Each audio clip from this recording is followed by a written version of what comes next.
உனது வாழ்க்கை நன்மையினால நிரப்பப்படுவது.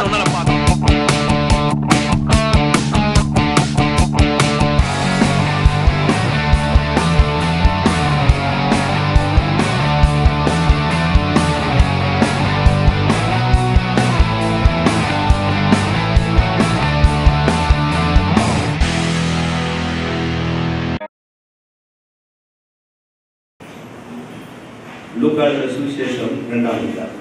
லூக்கா சுவார்த்தை 2ஆம் அதிகாரம்.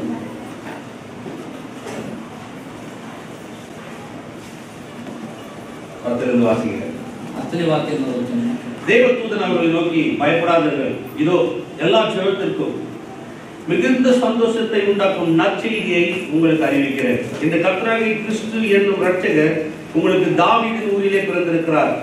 பிள்ளையை துணியில் சுற்றி முன்னணியில் கிடைத்திருக்கிறத காண்பீர்கள். இதுவே உங்களுக்கு அடையாளம் என்றார். ಆ ದೂತನು ಅವರಿಗೆ, ಹೆದರಬೇಡಿರಿ, ಕೇಳಿರಿ, ಜನರಿಗೆಲ್ಲ ಮಹಾ ಸಂತೋಷವನ್ನು ಉಂಟು ಮಾಡುವ ಸಮಾಚಾರವನ್ನು ನಿಮಗೆ ತಿಳಿಸುತ್ತೇನೆ. ಅದೇನೆಂದರೆ, ಇವತ್ತು ನಿಮಗೋಸ್ಕರ ದಾವೀದನ ಊರಿನಲ್ಲಿ ಒಬ್ಬ ರಕ್ಷಕನು ಹುಟ್ಟಿದ್ದಾನೆ. ಆತನು ಕರ್ತನಾಗಿರುವ ಕ್ರಿಸ್ತನೇ. ಆತನು ನಿಮಗೆ ಗೊತ್ತಾಗುವುದಕ್ಕೆ ಗುರುತೇನೆಂದರೆ, ಬಟ್ಟೆಯಿಂದ ಸುತ್ತಿರುವ ಒಂದು ಕೂಸು ಗೋದಲಿಯಲ್ಲಿ ಮಲಗಿರುವುದನ್ನು ಕಾಣುವಿರಿ ಎಂದು ಹೇಳಿದನು. ಪಕ್ಕನೆ ಆ ದೂತನ ಸಂಗಡ ಪರಲೋಕ ಸೈನ್ಯದವರು ದೊಡ್ಡ ಗುಂಪು ಕಾಣಿಸಿಕೊಂಡರು. ಯೇಸು ಕ್ರಿಸ್ತುವಿನ பிறப்பை பலர் பல கோணமா பார்க்கறாங்க. ಯೇಸು ಕ್ರಿಸ್ತನ ಜನನವನ್ನು ಹಲವು ರೀತಿಯಲ್ಲಿ ನೋಡ್ತಾರೆ. உலகம் சொல்லுது, ಲೋಕವು ಹೇಳ್ತದೆ, மகா புனிதர்கள் இயேசு ஒரு புனிதர், அதனால அவர் வந்து பூமியில பிறந்தார். ಈ ಮಹಾ ಪರಿಶುದ್ಧರಲ್ಲಿ ಸಂತರಲ್ಲಿ ಯೇಸು ಸಹ ಒಬ್ಬ ಪರಿಶುದ್ಧನು, ಆದರೆ ಭೂಮಿಯಲ್ಲಿ ಬಂದಿದ್ದಾನೆ. நல்லவங்க அவர் ஒரு நல்லவர். ಒಳ್ಳೆಯವರಲ್ಲಿ ಆತನು ಒಬ್ಬ ಒಳ್ಳೆಯವನು. நிறைய பேர் நல்ல போதனையை காமிச்சாங்க இல்லைங்களா? நல்லா இருங்க, ஒன்றாக கூடாது, இப்படி செய்யுங்க, நல்லதே சிந்திங்க, நல்லதே பேசுங்க, நல்லதே யோசிங்க. அப்படிப்பட்ட பட்டியல்ல இயேசு ஒருத்தர் அப்படின்றாங்க. ಅನೇಕರು ಒಳ್ಳೆ ಬೋಧನೆಗಳು ಮಾಡಿದಾರಲ್ಲ, ಚೆನ್ನಾಗಿದೆ, ಒಳ್ಳೆ ಮಾರ್ಗನ ಅನುಸರಿಸ್ರಿ, ಇದನ್ನು ಕ್ರಿಯೆ ಮಾಡ್ರಿ, ಅದನ್ನು ಮಾಡ್ರಿ ಎಂಬುದಾಗಿ ಆ ರೀತಿ ಒಳ್ಳೆ ಬೋಧನೆಗಳಲ್ಲಿ ಯೇಸು ಸಹ ಒಬ್ಬನು ಎಂಬುದಾಗಿ ನೆನೆಸಿದ್ರು. அதனால எல்லாரும் என்ன நினைக்கிறாங்கன்னா, அவரும் ஒருத்தர் தாங்க, நல்லது செய்ய வந்து அவரும் ஒருத்தர். ಅದನ್ನ ಎಲ್ಲರೂ ಏನ್ ನೆನೆಸ್ತಾರೆ, ಆತನು ಸಹ ಒಬ್ಬ ಒಳ್ಳೆಯವನ್ರಿ, ಎಲ್ಲ ಒಳ್ಳೆದನ್ನ ಮಾಡ್ಲಿಕ್ಕೆ ಬಂದ ಆತನು ಸಹ ಒಬ್ಬ ಒಳ್ಳೆಯವನೇ. இயேசு நல்லதான் செஞ்சார். ಅದೇ ಯೇಸು ಒಳ್ಳೆದನ್ನೇ ಮಾಡಿದ. அவருடைய கண்ணோட்டத்தின் பிரகாரம் இயேசு தீமை செய்யல, பாவம் செய்யல, எவனை ஏமாத்தல, அவர் எந்த விதமான அநியாயம் இல்லை. அதனால அவருடைய கண்ணோட்டம் என்ன அப்படின்னா, எல்லா நல்லவர்களையும் இயேசு ஒரு நல்லவர். ಯೇಸು ಯಾವುದೇ ಕೆಟ್ಟದನ್ನು ಮಾಡಲಿಲ್ಲ, ಯಾರಿಗೂ ಮೋಸ ಮಾಡಲಿಲ್ಲ, ವಂಚಿಸಲಿಲ್ಲ, ಯಾರು ಆತನು ಯಾವುದೇ ರೀತಿಯಾದ ಒಂದು ಕಷ್ಟಗಳನ್ನು, ಯಾವುದೇ ಹೋರಾಟಗಳನ್ನು ಆತನು ಕೊಡ್ಲಿಲ್ಲ. ಆದ್ರಿಂದ ಎಲ್ಲರೂ ಒಳ್ಳೆತನ ಮಾಡೋದ್ರಲ್ಲಿ ಈ ಅವರ ದೃಷ್ಟಿಕೋನದಲ್ಲಿ ಈತನು ಸಹ ಒಬ್ಬ ಒಳ್ಳೆಯವನೆಂಬುದಾಗಿ ಹೇಳಿದ್ದಾರೆ. அது தப்பான கண்ணோட்டம் பாருங்க. ಆದ್ರೆ ಅದೊಂದು ತಪ್ಪಾದ ದೃಷ್ಟಿಕೋನ. ஏன்னா எல்லாரும் என்ன சொல்றாங்கன்னா, நல்லது சொன்னாங்க, ಯಾಕಂದ್ರೆ ಎಲ್ಲರೂ ಒಳ್ಳೆದನ್ನೇ ಹೇಳಿದ್ರು. ஆனா ஒருத்தர் நல்லவனா மாத்த யாராலையும் முடியாது. ಒಬ್ಬನ ಒಳ್ಳೆಯವನಾಗಿ ಬದಲಾಯಿಸಲಿಕ್ಕೆ ಯಾರು ಆಗುದಿಲ್ಲ. பாருங்க, புத்திமதி சொல்ல முடியும், ಬುದ್ಧಿ ಮಾತು ಹೇಳ್ಬೋದು, ஆனா சொல்லக்கூடிய அந்த புத்தி உள்ளவனாக ஒருத்தர் மாத்துறது இயலாதவர்கள். ಆದ್ರೆ ಅವನನ್ನು ಬುದ್ಧಿವಂತನಾಗಿ ಮಾಡುವಂತದ್ದು ಅಸಾಧ್ಯವಾದ ಕಾರ್ಯ. இயேசு கிறிஸ்து நல்ல புத்திமதியை சொல்லிட்டு போல, ಯೇಸು ಕ್ರಿಸ್ತನು ಒಳ್ಳೆ ಬುದ್ಧಿ ಮಾತುಗಳನ್ನು ಹೇಳ್ಬಿಟ್ಟು ಹೋಗಿ, இந்த உலகத்திலேயே சீர்கேடாய் கெட்டு போய் உதவாத ஆகாத இருக்கிற ஒவ்வொரு மனிதர்களையும் வரலாறு நீங்க ஆகலாம், அப்படிப்பட்ட மனிதர்களை எடுத்து தெய்வரகமான வாழ்வு உள்ளவனாய் மாற்றினார். அவன் இன்ன எண்ணங்களால், மனதால், அவன் ஆவியினால், அவன் வாழ்க்கை முழுவதையும் மாற்றி அமைத்தார். ಚರಿತ್ರೆಯಿಂದ ಹಿಡಿದು ಮಾನವ ಕುಲದಲ್ಲಿ ಎಲ್ಲರೂ ಕೆಟ್ಟು ಹೋಗಿ ನಾಶನಕ್ಕೀಡಾಗಿದ್ರು ಅಂತ ಮನುಷ್ಯನ ಯೇಸು ಕ್ರಿಸ್ತನು ದೈವಿಕವಾದ ಜೀವಿತಕ್ಕೆ ನೇರಾಗಿ ನಡೆಸಿದ್ರು. ಮಾನಸಿಕವಾಗಿ, ಶಾರೀರಿಕವಾಗಿ, ಆತನ ಆತ್ಮಿಕವಾಗಿ ಅವರನ್ನು ಬದಲಾಯಿಸಿದ್ರು. அதனால எல்லாருடைய பிறப்பு போல இயேசுடைய பிறப்பு கிடையாது. இயேசுடைய பிறப்பு ஒரு தனித்தன்மை வாய்ந்தது. ಎಲ್ಲರ ಜನನ ಹಾಗೆ ಯೇಸು ಕ್ರಿಸ್ತನ ಜನನ ಅಲ್ಲ, ಆತನ ಜನನವೇ ಒಂದು ಪ್ರತ್ಯೇಕ ಗುಣವುಳ್ಳದು. இயேசு கிறிஸ்துடைய பிறப்பு வந்து ஒவ்வொரு மனிதனுடைய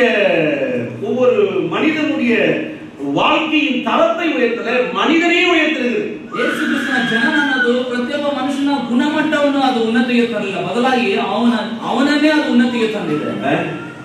ஒரு மனுகுலத்தினுடைய தரத்தை மாத்திர, மனுஷ வாழ்க்கை தரத்தை மாத்திர மனிதனையே மாற்றிருப்பார். ಮನುಷ್ಯನ ಸ್ಥಿತಿಗತಿ ಅವನ ಗುಣವನ್ನು ಬದಲಾಯಿಸಿಲ್ಲ, ಬದಲಾಗಿ ಅವನನ್ನೇ ದೇವರು ಬದಲಾಯಿಸಿದ್ದಾರೆ. அதுதான் ஒரு இயேசு கிறிஸ்துடைய பிறப்பு ஒரு தனித்தன்மை வாய்ந்தது. ಆದ್ರಿಂದ ಯೇಸು ಕ್ರಿಸ್ತನ ಜನನ ಅದು ಬಹಳ ಪ್ರತ್ಯೇಕವಾದ ವಿಶೇಷ. கிறிஸ்துவுடைய கண்ணோட்டம் பார்த்தீங்கன்னா கொஞ்சம் வித்தியாசமா இருக்கு. ಕ್ರಿಸ್ತನ ದೃಷ್ಟಿಕೋನ ನೋಡಿದ್ರೆ ಇನ್ನೂ ಸ್ವಲ್ಪ ವ್ಯತ್ಯಾಸ. அவர் ஏழங்க, ಅದನ್ನ ಬಡವನ್ರಿ, தயவு செஞ்சு எல்லாம் மொபைல் கொஞ்சம் ஆஃப் பண்ணிட்டீங்கன்னா நல்லா இருக்கும். ಎಲ್ಲರೂ ಮೊಬೈಲ್ ಆಫ್ ಮಾಡಿದ್ರೆ ಚೆನ್ನಾಗಿರ್ತದೆ. தயவு செஞ்சு ஆஃப் பண்ணிடுங்க. ದಯವಿಟ್ಟು ಆಫ್ ಮಾಡಿಬಿಡಿ. ரொம்ப நேரம் எடுக்க போறது கிடையாது. ತುಂಬಾ ಹೊತ್ತು ತೆಗೆದುಕೊಳ್ಳೋದಿಲ್ಲ. நேரத்துக்கு என்ன பார்த்து தான் கண்டுபிடிச்சாங்க.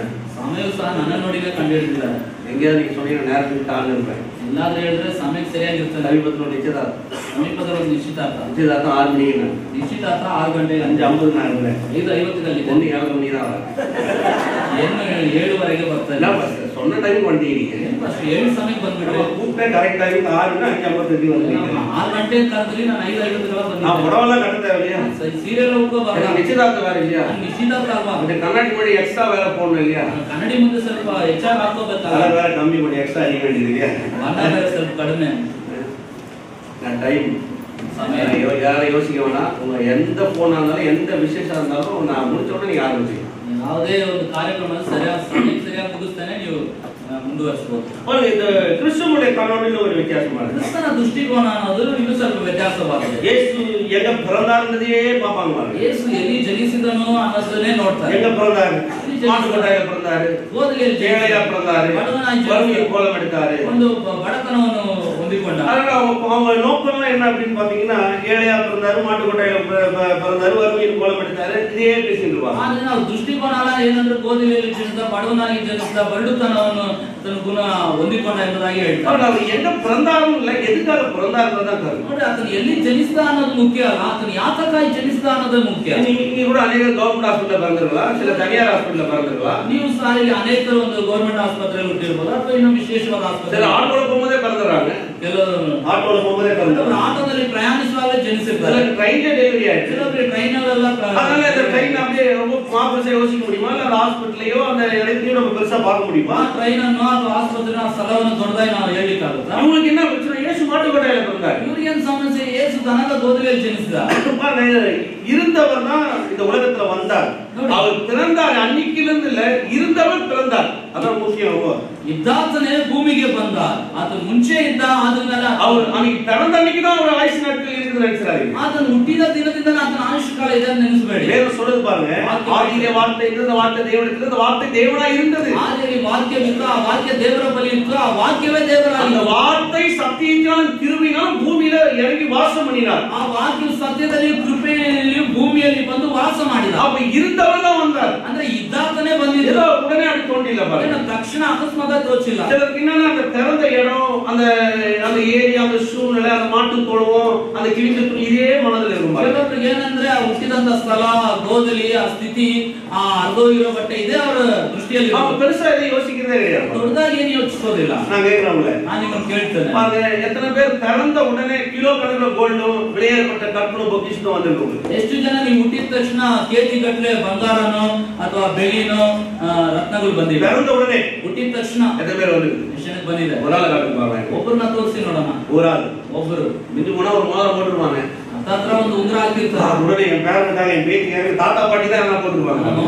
ಮೊಮ್ಮಗಳಿಗಾಗಿ ನಾನು ಒಂದು ಉಂಗುರ ಹಾಕ್ತೇನೆ. ஒரு ஆசை உடனே அதை செய்திருவாங்க. ತಕ್ಷಣ ಎಲ್ಲ கிலோ கணக்குல பிறந்த உடனே ಹುಟ್ಟಿದ ತಕ್ಷಣ ஒட்டகத்துல கொண்டு வந்து இறக்குன கூட்டம் ஒரு ஆள் காட்டுங்க. ಹುಟ್ಟಿದ ತಕ್ಷಣ ಬಂದು ಇಳಿಸಿದಂತ ವ್ಯಕ್ತಿನ ಒಬ್ಬರನ್ನ ತೋರಿಸಿ ನೋಡ. அவர் கேட்கலங்க, ನೋಡ್ರಿ ಆತನ ஆனா அதுக்காக அவங்க ஆயத்தம் பண்ணி கொண்டு வராங்க. ಆದ್ರೆ ಆತನಿಗಾಗಿ ಅವರು ಸಿದ್ಧಪಡಿಸಿ ತೆಗೆದುಕೊಂಡು பிறந்தவர் ஒரு சாதாரணமானவர் அல்ல. ಹುಟ್ಟಿದಾತನ ಒಬ್ಬ ಸಾಧಾರಣವಾದವನು. பிறந்தவர் அந்த சராசரத்தையும் சிருஷ்டித்தவர். ಹುಟ್ಟಿದಾತನು ಸರ್ವ ಸಮಸ್ತವನ್ನು ಉಂಟು ಮಾಡಿದ. அவர் பிறப்பை கனப்படுத்தி காமிக்கிறார். ಆದ್ರಿಂದ ಆತನ ಜನನವನ್ನು ಘನಪಡಿಸಿ ತೋರಿಸ್ತಾರೆ. எதுக்கு வெகுமதிகளும் பொக்கிஷங்களும் தராங்க? ಯಾಕೆ ಬೊಕ್ಕಸಗಳನ್ನು ಬಹುಮಾನಗಳನ್ನು ಕೊಡ್ತಾರೆ? எதுக்கு தராங்க? ಯಾಕೆ ಕೊಡ್ತಾರೆ? அந்த விளையாடப்பட்ட ஆட்கள் தான் விளையாடப்பட்டதை தருவாங்க. ಅತಿ ಶ್ರೇಷ್ಠವಾದವರಿಗೆ ಅತಿ ಶ್ರೇಷ್ಠವಾದ ಕಾರ್ಯಗಳು. விளையாடப்பட்ட ஆட்கள் தான் விளையாடப்பட்ட தன்மைகளை தர முடியும். ಶ್ರೇಷ್ಠವಾದ ವ್ಯಕ್ತಿಗಳಿಗೆ ಶ್ರೇಷ್ಠವಾದ ಕಾರ್ಯಗಳನ್ನು ಒದಗಿಸಿ. இயேசு பிறந்த உடனே ஒட்டகத்துல எடுத்துட்டு வரானாம். ಯೇಸು ಜನಿಸಿದ ತಕ್ಷಣ ಒಂಟೆಗಳಲ್ಲಿ ಹೊತ್ಕೊಂಡು பல மைல் தூரம் பிரயாணம் பண்ணி வரார். ಹಲವು ಮೈಲ್ಗಳ ಗಟ್ಟಲೆ ಅವರು ಪ್ರಯಾಣ ಮಾಡಿ நட்சத்திரத்தை பார்த்துனே வந்து சேர்றார். ಆ ನಕ್ಷತ್ರವನ್ನು ನೋಡ್ತಾರೆ ಬಂದು ಸೇರ್ತಾರೆ. இயேசு பிறந்த உடனே பொக்கிஷத்தை திறந்து முன்னாடி வைக்கிறாங்க. ಯೇಸು ಹುಟ್ಟಿದ ತಕ್ಷಣ ಬೊಕ್ಕಸನ್ನು ತೆರೆದಲ್ಲಿ ಇಡ್ತಾ ಇದ್ದಾರೆ. நான் கேக்குறேன், ನಾನು ಕೇಳ್ತೇನೆ, ஒரு அவர் பிறந்த இடத்தை பார்த்து ஒரு மனுஷன் நாங்க மாட்டுக்கொட்டாயில பிறந்தவர் போய் இவ்வளவு தரலாமா? ಆತನ ಹುಟ್ಟಿದ ಸ್ಥಳವನ್ನು ನೋಡಿ ಏನ್ರಿ ದನದ ಗೋದಿಯಲ್ಲಿ ಹುಟ್ಟಿದ್ದಾರೆ, ಇವ್ರಿಗೆ ಇಷ್ಟೆಲ್ಲ ಕೊಡ್ಬೋದಾ? பைபிள்ல சொல்லுது சத்திரத்தின் இடம் காலியா இல்லாதபடினாலதான் மாட்டுக்கொட்டாயில பிறந்தார். ನೋಡಿ ವಾಕ್ಯ ಹೇಳ್ತದೆ, ಛತ್ರದಲ್ಲಿ ಆತನಿಗೆ ಸ್ಥಳ ಇಲ್ಲದ ಕಾರಣ ಆತನ ದನದ. சிலருக்கு என்ன அப்படின்னா, ಕೆಲವೊಬ್ರು ಯೋಚನೆ ಏನಂದ್ರೆ அதுல இருக்கிற கருப்பொருளை விட்டுருவாங்க, அதை அப்படியே எடுத்துவாங்க. ಅದರಲ್ಲಿ ಇರುವ ಸಾರಾಂಶವನ್ನು ಬಿಟ್ಟು ಬಿಡ್ತಾರೆ, ಮಿಕ್ಕಿದ್ದನ್ನೆಲ್ಲ ಅವ್ರು ತೆಗೆದುಕೊಂಡ್ಬಿಡ್ತಾರೆ. கடைக்கு போனா கூட சாக்லேட் விற்கிறான். ಅಂಗಡಿಗೆ ಹೋದ್ರು ಚಾಕ್ಲೇಟ್ ಮಾಡಿ பேப்பர் பல தான் இருக்குது. பேப்பர் மினுவ ರೀತಿಯಲ್ಲಿ வாயில போட்டு மின்னுறீங்களா? ಹಾಗೆ ಬಾಯಲ್ಲಿ ಹಾಕೊಂಡು அதை ತಿಂದ್ಬಿಡ್ತೀರಾ? பிரிச்சு பேக்ல குப்பையில போட்டு சாக்லேட் வாயில போடலையா? ಅದು ತೆಗೆದು ಹೊರಗಡೆ ಹಾಕ್ಬಿಟ್ಟು ಚಾಕ್ಲೇಟ್ ಮಾತ್ರ ತಿನ್ನಲ್ವಾ? ஏன்னா அநேகருக்கு என்னன்னா அதனுடைய கருப்பொருளை விட்டுட்டு மேலோட்டமா இருக்கிறதே பார்க்கறது. இயேசு ஏழையா பிறந்தார், இயேசு ஏழையா வாழ்ந்தார், இயேசு ஏழையாவே செத்து போயிட்டார், இயேசு ஏழ்மையை போதிக்கு பூமியில வந்தார்ன்றான். ಯೇಸು ಯಾಕಾಗಿ ಹುಟ್ಟಿದ ಅನ್ನೋದು ನೋಡ್ಬಿಟ್ಟು ಅದು ಸಾರಾಂಶ ಬಿಟ್ಬಿಟ್ಟು ಯೇಸು ಬಡವನಾಗಿ ಹುಟ್ಟಿದ, ಬಡವನಾಗಿ ಬೆಳೆದ, ಬಡವನಾಗಿ ಜೀವಿತ ಇದನ್ನೇ ಬೋಧಿಸಲಿಕ್ಕೆ ಪ್ರಾರಂಭಿಸಿದ. கிடையாது. ಇಲ್ಲ. பாருங்க, இயேசு ஏழ்மையை போதிக்க வரல, ஏழ்மை நீக்க வந்தார். ಯೇಸು ಬಡತನವನ್ನು ಬೋಧಿಸಲಿಕ್ಕೆ ಬರಲಿಲ್ಲ, ಬಡತನವನ್ನೇ ನೀಗಿಸಲಿಕ್ಕೆ ಬಂದ. முழு உலகத்தினுடைய ஏழ்மையை நீக்க வந்தார். ಸಮಸ್ತ ಲೋಕದ ಬಡತನವನ್ನು ನೀಗಿಸಲಿಕ್ಕಾಗಿ ಬಂದ. அதுதான் அவருடைய பிறப்பினுடைய ஒரு வெற்றியின் அடையாளமாக தான் நடக்குது. ಅದೇ ಆತನ ಜನನದ ಒಂದು ಉದ್ದೇಶವಾಗಿ ಅದೆಲ್ಲ ನಡೀತದೆ ನೋಡಿ. இன்னொரு ಮೂರನೇದು, எல்லாருடைய பிறப்பு தங்களுக்காக. ಎಲ್ಲರ ಜನನ ತಮಗಾಗಿ. நீ நம்ம பிறந்திருக்கோம் நமக்காக. ನಾವು ಹುಟ್ಟಿದ್ದೇವೆ ಅಂದ್ರೆ ನಮಗಾಗಿ. இல்ல எங்க அப்பா அம்மா அவங்களுக்காக என்ன பெற்றிருப்பாங்க. ಅಥವಾ ನಮ್ಮ ತಂದೆ ತಾಯಿ ಅವರಿಗಾಗಿ நான் வாழ்றேன்னா எனக்காக. நான் வாழ்றேன்னா எனக்காக. ಬದುಕ್ತೇನೆ ಅಂದ್ರೆ ನನಗಾಗಿ. வீடு கட்டணும் எனக்காக. ಮನೆ ಕಟ್ತೇನೆ ಅಂದ್ರೆ பிள்ளைகளை வச்சுக்கணும் எனக்காக. ಮಕ್ಕಳನ್ನು ಎತ್ಕೊಳ್ತೇನೆ ಅಂದ್ರೆ ನನಗಾಗಿ. நம்முடைய இந்த பூமியில் இருக்கிற ஒவ்வொரு மனுஷனுடைய பிறப்பும் தனக்காக. ಭೂಮಿಯಲ್ಲಿರುವ ಪ್ರತಿಯೊಬ್ಬನ ಮನುಷ್ಯನ ಜನನ ತನಗಾಗಿ. அவனை சார்ந்தே சுத்துவாங்க. ಅವನನ್ನು ಆತುಕೊಂಡಾಗ ಸುತ್ತಾಡ್ತಾನೆ. ஆனா இயேசுடைய பிறப்பு தனக்காக இல்ல, அது உலகத்துக்காக. ಯೇಸುವಿನ ಜನನ ಅದು ತನಗಾಗಿ ಅಲ್ಲ, ಅದು ಲೋಕಕ್ಕಾಗಿ. இந்த உலகத்தில் இருக்கிற ஒவ்வொரு மனுஷனுடைய பிறப்புக்காக தான் இயேசு பிறந்தார். ಲೋಕದಲ್ಲಿರುವ ಪ್ರತಿಯೊಬ್ಬ ಮನುಷ್ಯನಿಗಾಗಿ ಯೇಸು ಭೂಮಿಯಲ್ಲಿ அவர் தனக்காக பிறக்கல, ಆತನು ತನಗಾಗಿ அவர் ಜನಿಸಿದ. உலகத்தில் இருக்கிற ஜனங்களுக்காக பிறந்தார். ಆತನು ಲೋಕದಲ್ಲಿರುವ ಜನರಿಗಾಗಿ ಜನಿಸಿದ. அவர் இந்த பூமியில வரணும்ன்றதுக்கு பவுல் சொல்றாரு பிலிப்பியர் 2ஆம் அதிகாரத்துல. பிலிப்பியர் 2ನೇ அதிகாರದಲ್ಲಿ ಪೌಲನು ಹೇಳ್ತಾನೆ, அவர் தம்மைத்தாமே வெறுமையாக்கி அடிமையின் ரூபம் எடுத்து மனித சாயலானார். ಆತನು ತನ್ನನ್ನು ತಾನು ಬರಿದು ಮಾಡಿಕೊಂಡು ದಾಸನ ರೂಪವನ್ನು ತೆಗೆದು ಮನುಷ್ಯ ಸಾದೃಶ್ಯ. தம்மைத்தாமே வெறுமையாக்கி ತನ್ನನ್ನು ತಾನು ಬರಿದು அடிமையின் ரூபம் எடுத்து ದಾಸನ ರೂಪ மனித சாயலானார். ಮನುಷ್ಯನ ಸಾದೃಶ್ಯ. இந்த பூமியில மனுஷனாய் பிறக்க வேண்டும், மனுகுலத்துக்காக பிறக்க வேண்டும் என்பதற்காகவே தம்மைத்தாமே வெறுமையாக்கி பூமியாகி வந்தார். ಭೂಮಿಯಲ್ಲಿ ಮನುಷ್ಯನಿಗಾಗಿ ಜನಿಸಬೇಕು, ಮನುಷ್ಯನ ವಿಮೋಚಿಸಬೇಕೆಂಬುದಾಗಿ ತನ್ನನ್ನು ತಾನು ಬರಿದು ಮಾಡಿಕೊಂಡು ಮನುಷ್ಯ ಸಾದೃಶ್ಯನಾದನು. அதனால பாருங்க, சில பொருளினுடைய கண்ணோட்டத்தை நம்ம பார்க்கணும். ಕೆಲವು ವಸ್ತುಗಳ ದೃಷ್ಟಿಕೋನ ಸಾರಾಂಶವನ್ನು ನೋಡಬೇಕಾಗಿದೆ. அடுத்து ನಂತರ எல்லா வேதாகமத்தினுடைய ஆகமங்கள் எல்லாமே பழைய ஏற்பாடு ஜெனிசிஸ்ல இருந்து ஆதி ஆகமத்திலிருந்து ரெவலேஷன் வெளிப்படுத்தின விசேஷம் வரையும் கிறிஸ்துவ மாத்திரமே ஃபோக்கஸ் பண்ணும். ಆದಿ ಸತ್ಯವಾದ ಆದಿಕಾಂಡದ ಪ್ರಕಟಣೆವರೆಗೂ ಎಲ್ಲಾ ಪುಸ್ತಕಗಳು ಸಹ ಯೇಸು ಕ್ರಿಸ್ತನನ್ನೇ ಕೇಂದ್ರೀಕರಿಸುತ್ತವೆ. இயேசு கிறிஸ்துவை மையமா வைத்து தான் முழு வேதாகமும் எழுதப்பட்டிருக்கிறது. ಯೇಸು ಕ್ರಿಸ್ತನನ್ನು ಕೇಂದ್ರೀಕರಿಸುವುದಕ್ಕಾಗಿ ಪೂರ್ಣ ಸತ್ಯವೇದ ಬರೆಯಲ್ಪಟ್ಟಿದೆ. ஏன்னா கிறிஸ்து தான் இந்த உலகத்துக்கு வெளிச்சம். ಯಾಕಂದ್ರೆ ಕ್ರಿಸ್ತನೇ ಲೋಕಕ್ಕೆ ಬೆಳಕು. கிறிஸ்து தான் இந்த உலகத்துக்கு வழி. ಕ್ರಿಸ್ತನೇ ಲೋಕಕ್ಕೆ ಮಾರ್ಗ. கிறிஸ்து தான் இந்த உலகத்துக்கு சத்தியம். ಕ್ರಿಸ್ತನೇ ಲೋಕಕ್ಕೆ ಸತ್ಯ. அதனால முழு வேதமும் கிறிஸ்துவை மையமா வைத்தே கிறிஸ்துவை இந்த உலகம் அறிந்து கொள்ள வேண்டும் என்பதற்காக எழுதப்பட்டது. ಆದ್ರೆ ಪೂರ್ಣ ಸತ್ಯವೇದ ಕ್ರಿಸ್ತನನ್ನು ಕೇಂದ್ರೀಕರಿಸಿ ಈ ಕ್ರಿಸ್ತನನ್ನು ಈ ಲೋಕ ತಿಳಿದುಕೊಳ್ಳಬೇಕಾದ ಕಾರಣಕ್ಕಾಗಿ ಬರೆಯಲ್ಪಟ್ಟಿದೆ. முழு வேதம் ಸಂಪೂರ್ಣ ಸತ್ಯ தரிசனங்கள், ಪ್ರವಾದಿಗಳು, நடந்த சம்பவங்கள், ஒவ்வொரு மனிதனுடைய பிறப்பில் இருக்கிற டைபாலஜி, அதனுடைய ஒவ்வொரு மனுஷனை பின்பதாக இருக்கிற காரியங்கள் எல்லாமே கிறிஸ்துவ மையமாக ಮನುಷ್ಯನ ಹಿಂದೆ ಆಗಿರುವ ಹಿನ್ನೆಲೆಗಳು, ನೆರಳಿ ರೂಪಾದಿಯಲ್ಲಿ ಬರುವಂತ ಎಲ್ಲಾ ಅಂಶಗಳು ಕ್ರಿಸ್ತನನ್ನು ಆತುಕೊಂಡಿರುವಂತದ್ದು. ಯಾಕೆ? பிதாவாகிய தேவனும் ஆவியானவரும் கிறிஸ்துவை மையப்படுத்தி காமிப்பார். ತಂದೆಯಾದ ದೇವರು ಪರಿಶುದ್ಧ ಆತ್ಮನನ್ನು ಕ್ರಿಸ್ತನನ್ನೇ ಕೇಂದ್ರೀಕರಿಸುತ್ತಾರೆ. நீங்க வாட்சி பாத்தீங்கன்னா ಓದಿ ನೋಡಿ, பிதாவாகிய தேவன் சொல்றார் அவருக்கு செவி கொடுங்க. ತಂದೆಯಾದ ದೇವರು ಹೇಳ್ತಾನೆ ಆತನಿಗೆ ಕಿವಿ ಕೊಡಿ. முதல்ல ஞானஸ்நானம் எடுத்து இயேசு கரையேறாரு. ಮೊಟ್ಟಮೊದಲು ದೀಕ್ಷಾಸ್ನಾನ ತೆಗೆದುಕೊಂಡು இவரே தேசகுமாரன், இவரே நான் பெருமையா இருக்கிறேன், ಈತನನ್ನು ಮೆಚ್ಚಿದೆ, அவருக்கு செவி கொடுங்க. ಆತನಿಗೆ ನೀವು ಕಿವಿ ಕೊಡಿ. மறுரூப மலையில ರೂಪಾಂತರ ಬೆಟ್ಟದಲ್ಲಿ இயேசு மோசேக்கு எலியாவுக்கு பேசிட்டு இருப்பாரு. ಯೇಸು ಮೋಶೆ ಬಳಿ ಎಲಿಯ ಬಳಿ ಮಾತಾಡ್ತಾರೆ. உடனே பேதுரு வந்து பேசும்பொழுது வானத்திலிருந்து ஒரு சத்தம் உண்டாகும். அவர் என்ன சொல்லுகிறாரோ அதுக்கு செவி கொடுங்க. ಆತನು ಏನು ನುಡಿಯುತ್ತಾನೋ ಅದನ್ನು ನೀವು ಕಿವಿ ಕೊಡಿ. இந்த திருத்துவத்தில் இருக்கிற தேவனும் இயேசு கிறிஸ்துவை இந்த உலகத்துக்கு மையப்படுத்தி காமிக்கிறார். ತ್ರೈಕತ್ವದಲ್ಲಿರುವ ದೇವರು ಯೇಸು ಕ್ರಿಸ್ತನನ್ನು ಈ ಲೋಕದಲ್ಲಿ ಕೇಂದ್ರೀಕರಿಸುತ್ತಾನೆ. ಯಾಕೆ? வேதத்தில் இருக்கிற எல்லா சடங்காச்சாரங்களும் இயேசுவை தான் மையமா வச்சு பேசுறாங்க. ಸತ್ಯವೇದದಲ್ಲಿರುವ ಎಲ್ಲಾ ರೀತಿಯ ಸಂಸ್ಕೃತಿಗಳು ಸಹ ಯೇಸು ಕ್ರಿಸ್ತನನ್ನು ಕೇಂದ್ರೀಕರಿಸುತ್ತವೆ. தேவாலயம் இயேசு கிறிஸ்துவை மையமா வைக்கிறது. ದೇವಾಲಯ ಯೇಸು ಕ್ರಿಸ್ತನ ಕೇಂದ್ರವಾಗಿ. மகாபரிசுத்தம் இயேசு கிறிஸ்துவை மையமா இருக்கு. ಮಹಾಪರಿಶುದ್ಧ ಯೇಸು ಕ್ರಿಸ್ತನ ಕೇಂದ್ರವಾಗಿ. பலிகள் இயேசு கிறிஸ்துவை மையமா இருக்கு. ಯಜ್ಞಗಳು ಯೇಸು ಕ್ರಿಸ್ತನ ಕೇಂದ್ರವಾಗಿ. வருகிற அறுவடை பண்டிகை இயேசு கிறிஸ்துவை மையமா இருக்கு. ಬರುವಂತ ಕೊಯ್ಲಿನ ಹಬ್ಬಗಳು ಯೇಸು ಕ್ರಿಸ್ತನಿಗೆ ಕೇಂದ್ರವಾಗಿ. நடக்கிற பண்டிகைகள் சடங்காச்சாரங்கள் இவை எல்லாமே இயேசு கிறிஸ்துவை அடையாளமா காமிக்கும். ನಡೆಯುವಂತ ಹಬ್ಬಗಳು ಸಂಸ್ಕೃತಿಗಳು ಎಲ್ಲವೂ ಯೇಸು ಕ್ರಿಸ್ತನನ್ನು ಸೂಚನೆ ತೋರಿಸುತ್ತದೆ. ಯಾಕೆ? எப்படியாவது மனிதன் கிறிஸ்துவை கண்டுகொள்ள வேண்டும். அதுதான் பரலோகத்தில் இருக்கிற பிதாவுடைய திட்டம். ಯಾವುದೇ ರೀತಿಯಲ್ಲಾದರೂ ಮನುಷ್ಯನು ಯೇಸು ಕ್ರಿಸ್ತನನ್ನು ತಿಳ್ಕೋಬೇಕು. ಅದೇ ಪರಲೋಕದಲ್ಲಿರುವ ತಂದೆಯ ಉದ್ದೇಶ. எப்படியாவது மனிதனுக்குள்ளாக கிறிஸ்துவனுடைய கண்ணோட்டங்கள் வர வேண்டும். வேண்டும். அதுதான் தேவனுடைய முழு மாறாத நிச்சயம். ಯಾವುದೇ ರೀತಿಯಲ್ಲಾದ್ರೂ ಮನುಷ್ಯನಿಗೆ ಕ್ರಿಸ್ತನ ಕುರಿತ ದೃಷ್ಟಿಕೋನ ಉಂಟಾಗಬೇಕು. ಅದೇ ಪರಲೋಕ ತಂದೆಯ ಮಾರ್ಪಡದ ಒಂದು ನಿಶ್ಚಯ, மாறாத ஒரு நிச்சயம், ಮಾರ್ಪಡದ ಒಂದು ನಿಶ್ಚಯ. எவ்வகையால் ಯಾವುದೇ ರೀತಿಯಲ್ಲ, எவ்வகையால் ಯಾವುದೇ ರೀತಿಯಲ್ಲ கிறிஸ்துவை மனிதர்கள் அறிந்து கொள்ள வேண்டும். ಕ್ರಿಸ್ತನನ್ನು ಮನುಷ್ಯರು ತಿಳ್ಕೋಬೇಕು. அதனாலதான் பாருங்க, எல்லாவற்றையுமே கிறிஸ்துவ மையப்படுத்தி வேதம். ಆದ್ರಿಂದ ಎಲ್ಲಾ ರೀತಿಯಲ್ಲಿ ಕ್ರಿಸ್ತನನ್ನು ಕೇಂದ್ರೀಕರಿಸಿ ವಾಕ್ಯ ತೋರಿಸ್ತದೆ. ஏன்னா அவர்தான் வாழ்வு கொடுக்கிறவர், ಯಾಕಂದ್ರೆ ಆತನೇ ಜೀವಿತ ಕೊಡುವವರು, அவர்தான் மனுஷனுக்கு விடுதலை கொடுக்கிறவர், ಆತನೇ ಮನುಷ್ಯನಿಗೆ ಬಿಡುಗಡೆ ಕೊಡುವವರು. அவர் ஒருவரே மனுஷனுடைய பாவத்துக்காக பிறந்து பாவத்துக்காக மரித்தவர். ಆತನ ಒಬ್ಬನೇ ಮನುಷ್ಯರ ಪಾಪಕ್ಕಾಗಿ ಜನಿಸಿ ಪಾಪಕ್ಕಾಗಿ ಸತ್ತವರು. அவர் ஒருவரೇ மனுஷனுக்காக மீட்பை கொடுக்கும்படி உயிர்த்தெழுந்தவர். ಆತನ ಒಬ್ಬನೇ ಮನುಷ್ಯನಿಗೆ ವಿಮೋಚನೆ ಕೊಡುವುದಕ್ಕಾಗಿ ಪುನರುತ್ಥಾನ ಹೊಂದಿದವರು. அதனால பாருங்க, கிறிஸ்துவை முழு வேதாகமும் பிதாவாகிய தேவன் பரிசுத்த ஆவியானவர் வேதத்தில் இருக்கிற சடங்காச்சாரங்கள் பலிகள் எல்லாமே மையப்படுத்தினார். ಆದ್ರಿಂದಲೇ ತಂದೆಯಾದ ದೇವರು ಪರಿಶುದ್ಧಾತ್ಮನು ಸತ್ಯವೇದ ಸಂಸ್ಕೃತಿ ಎಲ್ಲವೂ ಕ್ರಿಸ್ತನನ್ನು ಕೇಂದ್ರೀಕರಿಸುತ್ತಾರೆ. வரலாறு கூட பாருங்க, ಯಾಕೆ ಚರಿತ್ರೆ வரலாற்றினுடைய மத்திய பகுதியில் இயேசு இருக்கிறார். ಚರಿತ್ರೆಯ ಮಧ್ಯಭಾಗದಲ್ಲಿ ಯೇಸು ಕ್ರಿಸ್ತನು கிறிஸ்துவுக்கு பின், ಕ್ರಿಸ್ತನ ಹಿಂದೆ கிறிஸ்துவுக்கு முன், ಕ್ರಿಸ್ತನ ಮುಂದೆ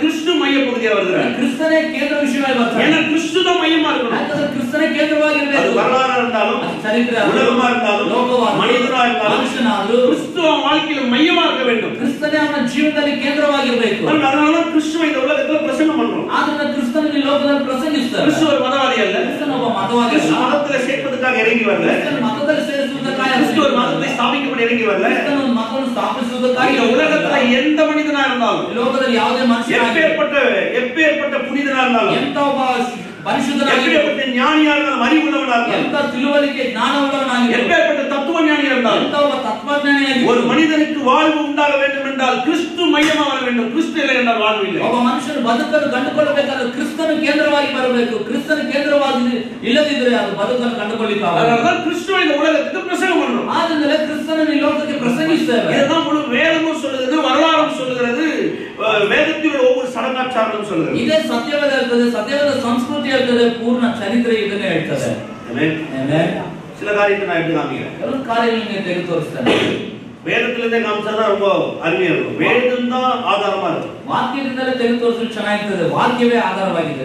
தேவன் ஆபிரகாம் அழைத்தார். ನೋಡಿ, ದೇವರು ಅಬ್ರಹಾಮನನ್ನು ಕರೆದ. ஆபிரகாமுக்கு எல்லாம் இருந்தது. ಅಬ್ರಹಾಮನಿಗೆ ಎಲ್ಲ ಇತ್ತು. ஆபிரகாம் ஆதியாகமம் 13ஆம் அதிகாரத்தை வாசிச்சு பாருங்க. ಆದಿಕಾಂಡ 13ನೇ ಅಧ್ಯಾಯ ಓದಿ. அங்க சொல்லப்படுகிறது, ஆபிரகாம் வெள்ளியும் பொன்னும் மிகுந்த ஆஸ்தி உள்ள சீமானா இருந்தார். ಅಬ್ರಹಾಮನು ಚಿನ್ನ ಬೆಳ್ಳಿ ಹೊಂದಿದವನಾಗಿ ಬಹು ಐಶ್ವರ್ಯವಂತನಾಗಿ, வேலைக்காரர்கள் இருந்தார், ಸೇವಕರು ಸೇವಕಿಯರು, ஆடு மாடுகள் இருந்தது, ಕುರಿ ದನಗಳು ಇತ್ತು, எல்லாரும் ஆபிரகாம். ಎಲ್ಲವೂ ಅಬ್ರಹಾಮನಿಗೆ ಇತ್ತು. ஆனா நீங்க அப்படியே 15ஆம் அதிகாரத்தை வாசிச்சு பாருங்க. ಆದ್ರೆ ಹಾಗೆ 15ನೇ ಅಧ್ಯಾಯದಲ್ಲಿ ಓದಿ. ஆபிரகாம் துக்கத்தோட இருக்கிறார். ಅಬ್ರಹಾಮ್ ದುಃಖದಿಂದ, ஆண்டவரே எனக்கு பிள்ளை இல்லையே, நீங்க என்ன செய்வீங்க? ದೇವರೇ ನನಗೆ ಒಂದು ಮಗು ಇಲ್ವಲ್ಲ, ಏನ್ ಮಾಡೋದು? அதுக்கு அப்புறம் ನಂತರ தன் மனைவி ஒரு ஆலோசனையை சொல்றார். ನನ್ನ ಹೆಂಡತಿ ಒಂದು ಆಲೋಚನೆ ಕೊಡ್ತಾರೆ. அந்த ஆலோசனை அடிப்படையில் திருமணம் செய்து கொள்கிறார். ಆ ಆಲೋಚನೆ ಅಡಿಯಲ್ಲಿ ಮದುವೆ ಮಾಡ್ಕೊಂತ வீட்டில் இருக்கிற அடிமை பெண்ணாகிய ஆகாரை அவர் திருமணம் செய்து கொள்றார். ಮನೆಯಲ್ಲಿರುವ ದಾಸಿಯಾದ ಆಧಾರವನ್ನು ಮದುವೆ ಆಗ್ತಾನೆ. ஆனாலும் சந்தோஷம் இல்லை. ಆದ್ರೂ ಸಂತೋಷ ಇಲ್ಲ. அவன் கல்யாணம் பண்ணி இஸ்மவேல் பிறந்த உடனே ಅವನು ಮದುವೆಯಾಗಿ ಇಷ್ಮಾಯೇಲನ್ನು ಜನಿಸ್ತಾನೆ. இன்னும் பிரச்சனை அதிகமாயிடுச்சு. ಇನ್ನು ಸಮಸ್ಯೆ ಹೆಚ್ಚಾಯಿತು. இப்ப மனைவிகளுக்குள்ள பிரச்சனை, ಈಗ ಹೆಂಡತಿಯೊಳಗೆ ಸಮಸ್ಯೆ, இப்ப உள்ளுக்குள்ள சமாதானம் இல்லாத தன்மை, ಒಳಗೆ ಸಮಾಧಾನ ಇಲ್ಲದ ಒಂದು இப்ப ಗುಣ. அவன் வாழ்க்கையில வெள்ளி இருக்குது, பொண்ணு இருக்குது, நிறைவு இருக்குது, ಅವನ ಜೀವಿತದಲ್ಲಿ ಚಿನ್ನ ಇದೆ, ಬೆಳ್ಳಿ ಇದೆ, ಒಂದು ಪೂರ್ಣತೆ ಇದೆ, வேலைக்காரிகள் இருக்கிறாங்க, ಸೇವಕರು ಸೇವಕಿ ஆடு மாடு இருக்குது, ಕುರಿ ದನಗಳು ಇವೆ, எல்லாம் இருக்குது. ಎಲ್ಲವೂ ಇದೆ. ஆனாலும் ஆபிரகாமுக்கு பாருங்க பிரச்சனை இருக்கு. ಆದ್ರೂ ಅಬ್ರಹಾಮನಿಗೆ ನೋಡಿ ಸಮಸ್ಯೆ ಇದೆ. ಯಾಕೆ?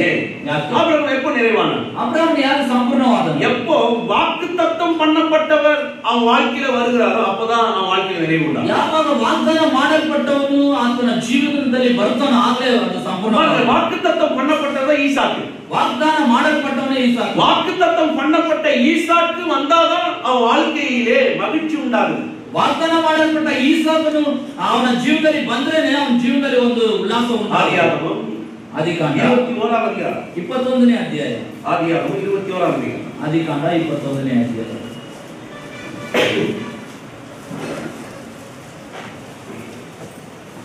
3-4 வாசிக்கலாம்.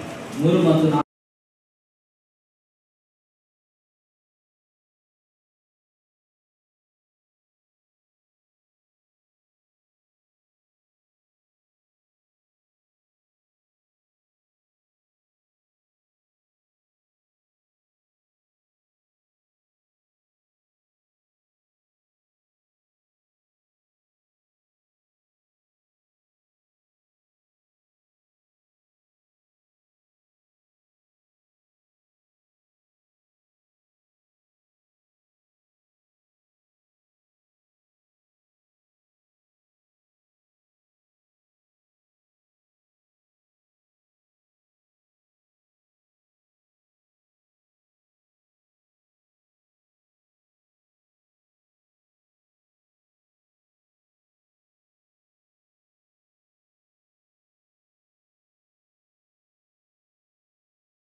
ஒன்னு சொல்லலாம் ஈசாக்கு, ಒಬ್ಬನು ಹೇಳ್ಬೋದು ಈಸಾಕ್, இன்னொன்னு சொல்லலாம் என்னன்னு ಇನ್ನೊಂದು இஸ்மவேல். ಇಷ್ಮಾಯೇಲ್. ஆனா நான் சொல்றேன் ನಾನು இன்னும் ஆபிரகாம் அநேக பிள்ளைகள் தான் தெரியுமா? ಇನ್ನು ಅಬ್ರಾಹ್ಮನಿಗೆ ಇನ್ನೂ ಎಷ್ಟೋ ಮಕ್ಕಳಿಗೆ ಗೊತ್ತಾ? 25வது அதிகாரத்துல 25ನೇ ಅಧ್ಯಾಯ. 100 வயதுக்கு மேல ஆபிரகாம் ரொம்ப சென்ஸ் ஆனது. 100 ವಯಸ್ಸು ಹೆಚ್ಚಾದಾಗಲೂ ಸಹ ಅಬ್ರಾಹ್ಮ ಬಹಳ ಶಕ್ತಿಯುತವಾಗಿದ್ದ. உண்மையிலே பாருங்க, பல ஏற்பாடுಗಳ ಮನುಷ್ಯನಿಗೆ அந்த ஆரோக்கியம் பலம் எப்படி இருக்கும்? ನಿಜವಾಗ್ಲೂ ನೋಡಿ, ಆ ಮುಪ್ಪಿನ ಪ್ರಾಯದಲ್ಲಿ ಆ ಮನುಷ್ಯನಿಗೆ ಆರೋಗ್ಯ ಬಲವು ಹೇಗಿತ್ತು? 40 ವಯಸ್ಸು ಆಯ್ತಾರೆ ನಾಯಿ கொண்டுறாங்க. ಈಗೆಲ್ಲ 40 ವರ್ಷ ಆದ್ರೇನೆ 40 ಆಯ್ತಾ? 40 ವರ್ಷ ಆಯ್ತು. ಬಾಡಿ ಫುಲ್ ಚೆಕ್ பண்ணீங்க பிரதர். ಸರಿನಾ ಸರ್, ಚೆಕ್ ಮಾಡ್ತಾರೆ. ಫುಲ್ ಚೆಕಪ್ எடுத்துங்க பிரதர். அது நல்லது தானே? ಪೂರ್ಣ ಚಿಕಿತ್ಸೆ ಮಾಡಿದ್ರೆ ಅದು ಒಳ್ಳೆಯದು ತಾನೇ? 100 ವಯಸ್சுல ஈசாக்கு பெற்றாரு. 100ನೇ ವಯಸ್ಸಿನಲ್ಲಿ ಈಸಾಕ್. அதுக்கு முன்னாடி ஒரு 97 வயசு 96 வயசுல இஸ்மவேல் பெற்றிருப்பாங்க நினைக்கிறேன். ಮುಂಚೆ ಒಂದು 97 96ನೇ ವಯಸ್ಸಲ್ಲಿ ಇಷ್ಮಾಯೇಲ್. அப்புறம் சாராள் செத்து போயிட்டா. சாராள் செத்து. அதுக்கு அப்புறம் பாருங்க ஆபிரகாம் ஒரு பொண்ணோட கல்யாணம் பண்ணி 25 முதல்ல ஆபிரகாம் கேத்துராள் என்னும் பேர் கொண்ட ஒரு ஸ்திரியை விவாகம் பண்ணியிருந்தாங்க. 25ನೇ ಮೊದಲನೇ ವಾಕ್ಯ. ಅಬ್ರಾಮನು ಕೆಟೂರಲ್ ಎಂಬ ಇನ್ನೊಬ್ಬ ಹೆಂಡತಿಯನ್ನು ಮದುವೆ ಮಾಡಿಕೊಂಡನು. எப்போ? ಯಾವಾಗ? சாராள் மரித்த பின்பு. அவனுக்கு சிம்ரானையும் எக்ஸானையும் மேதானையும் மீதியானையும் இஸ்பாக்கையும் சுவாவையும் பெற்றார். ಆಕೆ ಅವನಿಗೆ ಜಿಮ್ರಾನ್, ಯೊಕ್ಷಾನ್, ಮೇದೆನ್, ಮಿದ್ಯಾನ್, ಇಷ್ಬಾಕ್, ಶೂಹ ಇವರನ್ನು ಎತ್ತಲು. எப்படி வருது பாத்தீங்களா? எத்தனை பேர் இருக்காங்க? 1 2 3 4 5 6 பேர் இருக்காங்க. 6 ಜನ ಇದ್ದಾರೆ. எக்ஸான் சேபாவையும் தேனானையும் பெற்றார். தேனானுடைய குமாரர் அசூரும் லதுசும் லெயும் என்பவர்கள். ಯೊಕ್ಷಾನನು ಶೇಫಾ, ದೇದಾನ್ ಎಂಬುವರನ್ನು ಪಡೆದನು. ಅಶೂರ್ಯರು, லெடூஷியரு, எமூலியரு தேதானிನಿಂದ ಹುಟ್ಟಿದವರು. 5வது வசனம். ஆபிரகாம் தனக்கு உண்டான யாவையும் ஈசாக்கு கொடுத்தான். ಅಬ್ರಾಮನು ತನಗಿದ್ದ ಆಸ್ತಿಯನ್ನೆಲ್ಲ ಈಸಾಕನಿಗೆ ಕೊಟ್ಟನು. தனக்கு உண்டான யாவையும் ஈசாக்கு கொடுத்தான். ತನಗಿದ್ದ ಆಸ್ತಿಯನ್ನೆಲ್ಲ ಈಸಾಕ. ஆபிரகாம் இருந்த மறுமண நாட்டிகளின் பிள்ளைகளுக்கோ ஆபிரகாம் நன்கொடைகளை கொடுத்து தான் உயிரோடு இருக்கும் பொழுதே அவர்களை தன் குமாரனாகிய ஈசாக்கை விட்டு கிழக்கே போக கீழ்தேசத்துக்கு அனுப்பிவிட்டார். ತನ್ನ ಉಪಪತ್ನಿಯರ ಮಕ್ಕಳಿಗೆ ಕೆಲವು ಸೊತ್ತುಗಳನ್ನು ದಾನ ಮಾಡಿ ತಾನು ಇನ್ನೂ ಜೀವದಿಂದಿರುವಾಗ ಅವರನ್ನು ತನ್ನ ಮಗನಾದ ಈಸಾಕನ ಬಳಿಯಿಂದ ಪೂರ್ವ ದಿಕ್ಕಿನಲ್ಲಿರುವ ಕೇದಮ್ ದೇಶಕ್ಕೆ ಕಳುಹಿಸಿದ. ಎಲ್ಲರನ್ನೂ ಕಳುಹಿಸಿದ. பிள்ளைகளை மறுமணமாகி அனுப்பிட்டார். ಉಪಪತ್ನಿಯರ ಮಕ್ಕಳು பிள்ளைகளை அனுப்பிட்டார். ஆகார் அனுப்பிட்டார். இஸ்மவேல் அனுப்பிட்டார். எல்லாரையும் அனுப்பிட்டார். ಎಲ್ಲರನ್ನು ಕಳುಹಿಸಿದ. ஈசாக்கு மாத்திரம் அனுப்பல. ಈಸಾಕನ ಮಾತ್ರ ಕಳುಹಿಸಿದ. ಯಾಕೆ? ஈசாக்கு மாத்திரம் தான் வாழ்க்கையில வெளிச்சத்தை கொடுத்தவர். ಈಸಾಕನ ಮಾತ್ರ ಅವನ ಜೀವನದಲ್ಲಿ ಬೆಳಕು. ஈசாக்கு மாத்திரம் தான் ஈசாக்குடைய சந்ததி இயேசு கிறிஸ்துடைய சந்ததின்னு ஆபிரகாமுக்கு தெரியும். ಈಸಾಕನ ಸಂತತಿ ಯೇಸು ಕ್ರಿಸ್ತನ ಸಂತತಿ ಎಂಬುದು ಅಬ್ರಾಮನಿಗೆ ಗೊತ್ತಿತ್ತು. எப்படி தெரியும் கேக்குறீங்களா? ಹೇಗೆ ಗೊತ್ತಂತ ಕೇಳ್ತೀರಾ? 20வது அதிகாரம் 7வது வசனத்தை வாசிச்சு பாருங்க. 20ನೇ ಅಧ್ಯಾಯದ 7ನೇ ವಾಕ್ಯ கர்த்தரே சொல்றாரு. ಕರ್ತನೇ ಹೇಳ್ತಾನೆ, ஆபிரகாம் ஒரு தீர்க்கதரிசி. ಅಬ್ರಾಮನು ಒಬ್ಬ ಪ್ರವಾದಿ. தீர்க்கதரிசி என்ன தெரியுங்களா? ಪ್ರವಾದಿ ಅಂದ್ರೆ ஒரு மனிதனை பார்க்கும் பொழுது அவன் வாழ்க்கையில் இருக்கிற காரியங்களை தேவன் அவனுக்கு வெளிப்படுத்தி எடுத்து சொல்றாங்க. அதுதான் தீர்க்கதரிசி. ಅವನ ಜೀವನದಲ್ಲಿ ಇರುವ ಕಾರ್ಯಗಳನ್ನು ತೆಗೆದು ಆ ಮನುಷ್ಯನಿಗೆ ತಿಳಿಯಪಡಿಸ್ತಾನೆ. ನೋಡಿ, ದೇವರು ತಿಳಿಯಪಡಿಸ್ತಾನೆ. அப்ப ஆபிரகாம் ஈசாக்கை பார்க்கும் பொழுது ஈசாக்குள்ள ஒரு இயேசுவை பார்த்திருக்காங்க. ಆದ್ರಿಂದ ಅಬ್ರಾಮನು ಈಸಾಕನ್ನು ನೋಡುವಾಗ ಈಸಾಕನೊಳಗಾಗಿ ಯೇಸು ಕ್ರಿಸ್ತನನ್ನು ನೋಡಿದ. தீர்க்கதரிசி அவன். ಯಾಕಂದ್ರೆ ಅವನ ಪ್ರವಾದಿ. தீர்க்கதரிசிக்கு தெரியும். ಒಬ್ಬ ಪ್ರವಾದಿ ಗೊತ್ತಿದೆ. ஏசாயா 9:6-7 வாசிக்கிறா. ஏசாயா 9:6 ಮತ್ತು 7 ஒரு பாலகன் இருந்தா நமக்கு ஒரு குமாரன் கொடுக்கப்பட்ட அவர் தோளின் மேல் கர்த்தத்துவம் இருக்கும். அவர் நாமம் அதிசயமானவர், ஆலோசனை கர்த்தர், வல்லமையுள்ள தேவன், நித்திய பிதா, சமாதான பிரபு. ನಮಗಾಗಿ ಒಂದು ಮಗು ಹುಟ್ಟಿದೆ ಅಷ್ಟೇ, ವರದ ಮಗನು ದೊರೆತನು, ಆಡಳಿತ ಅವನ ಭಾವ ಮೇಲೆ ಇರ್ತದೆ, ಅದ್ಭುತ ಸ್ವರೂಪನ, ಆಲೋಚನಾ ಕರ್ತನು, ಪರಾಕ್ರಮಿಯಾದ ದೇವರು, ನಿತ್ಯನಾದ ತಂದೆ, ಸಮಾಧಾನದ ಪ್ರಭು ಎಂಬುದು ಆತನ ಹೆಸರು. அது தீர்க்க தரிசனம். ನೋಡಿ, ಅದು ಪ್ರವಾದನೆ. இயேசு கிறிஸ்து பிறக்கிறதுக்கு 800 ஆண்டுகளுக்கு முன்பதாக சொல்லப்பட்ட வார்த்தைகள். ಯೇಸು ಕ್ರಿಸ್ತನು ಜನಿಸುವುದಕ್ಕೆ ಮುಂಚಿತವಾಗಿ 800 ವರ್ಷಗಳ ಹಿಂದೆ ಹೇಳಲ್ಪಟ್ಟ ಒಂದು ಪ್ರವಾದನೆ. அப்ப தீர்க்கதரிசிக்கு இயேசு பிறக்கிறாரு தெரியும். ಅಂದ್ರೆ ಪ್ರವಾದಿಗೆ ಯೇಸು ಕ್ರಿಸ್ತನು ಹುಟ್ಟುತ್ತಾನೆ. ஆபிரகாம் ஒரு தீர்க்கதரிசி. ಅಬ್ರಾಮನು ಒಂದು ಪ್ರವಾದಿ. அவன் ஈசாக்கை பார்க்கல. ಅವನು ಈಸಾಕನ್ನು ನೋಡಿದ. அவன் இயேசுவை பார்த்தான். ಅವನು ಯೇಸು ಕ್ರಿಸ್ತನನ್ನು இயேசு வாழ்க்கையில வந்த அப்புறம் தான் வாழ்க்கையில நகைப்பு உண்டாச்சு, புன்னகை உண்டாச்சு, நிறைவு உண்டாச்சு. அவன் வாழ்க்கையில சந்தோஷம் நிறைவாச்சு. ಯೇಸು ಕ್ರಿಸ್ತನು ನಮ್ಮ ಜೀವನದಲ್ಲಿ ಬಂದ ಕಾರಣ ನಮ್ಮ ಜೀವನದಲ್ಲಿ ಒಂದು ಸಂಪೂರ್ಣತೆ ಉಂಟಾಯಿತು, ನಗುವಿಕೆ ಉಂಟಾಯಿತು, ಹರ್ಷದ ನಗುವಿಕೆ ಉಂಟಾಯಿತು. அவன் எல்லாத்தையும் அனுப்பிட்டான். ಎಲ್ಲವನ್ನೂ ಅವನು எல்லாருக்கும் காசு பணம் கொடுத்து வெளியில அனுப்பிட்டான். ಎಲ್ಲವನ್ನೂ ಹಣವನ್ನು ಕೊಟ್ಟು ಕಳಿಸ್ಬಿಟ್ಟ. ஈசாக்கு மட்டும் வைத்திருந்தான். ಅಂದ್ರೆ ಈಸಾಕನನ್ನು ಮಾತ್ರ ಇಟ್ಟಿದ್ದ. ஏன்னா ஈசாக்குக்குள்ள ஒரு இயேசு கிறிஸ்து அவன் பார்த்தான். ಈಸಾಕನ ಒಳಗಾಗಿ ಯೇಸು ಕ್ರಿಸ್ತನನ್ನು ಅವನು ನೋಡಿದ. ஆமென். ಆಮೆನ್. இந்த விளங்குது. ಎಷ್ಟು ಅರ್ಥವಾಗ್ತದೆ? இயேசு கிறிஸ்து நம்ம வாழ்க்கையில எக்காரணத்தினால் இழக்கக்கூடாது, எக்காரணத்தினால் அவர் தள்ளப்படக்கூடாது. ಯೇಸು ಕ್ರಿಸ್ತನನ್ನು ಎಂದಿಗೂ ನಮ್ಮ ಜೀವನದಲ್ಲಿ ಯಾವುದೇ ಕಾರಣಕ್ಕೂ ಆತನನ್ನು ತಳ್ಳಿಬಿಡಬಾರದು, ಆತನನ್ನು ತೆಗೆದುಬಿಡಬಾರದು. இரண்டாவது. முதலாவது, இயேசு ஒரு மனிதனுக்குள்ளாய் பிறந்தால் புன்னகை உண்டாகும். ಯೇಸು ಒಬ್ಬ ಮನುಷ್ಯನೊಳಗಾಗಿ ಜನಿಸಿದ್ರೆ ಹರ್ಷ ನಗುವಿಗೆ ಉಂಟಾಗುತ್ತೆ. புன்னகை ಹರ್ಷನ உலகம் இருக்கிற கேலி கூத்தின் சிரிப்பல்ல, ಲೋಕದಲ್ಲಿರುವ ಒಂದು ಪರಿಹಾಸನ ಬರುವ புன்னகை, ಹರ್ಷನ மனதின் நிறைவினால் வரக்கூடிய சிரிப்பு. ಮನಸ್ಸಿನ ಪೂರ್ಣದಿಂದ ಕೂಡಿ ಮತ್ತೊಂದು ನಗೆ. ಎರಡನೇದು பாருங்க, யாக்கோபுக்கு 12 பிள்ளைங்க. ಯಾಕೋಬನಿಗೆ 12 ಜನ ಮಕ್ಕಳು. 10 பிள்ளைங்க பிறகுறாங்க. 10 ಮಕ್ಕಳು ಹುಡ್ತಾರೆ. உடனே ராகேல் வந்து யாக்கோபு கிட்ட சண்டை போடுறாங்க.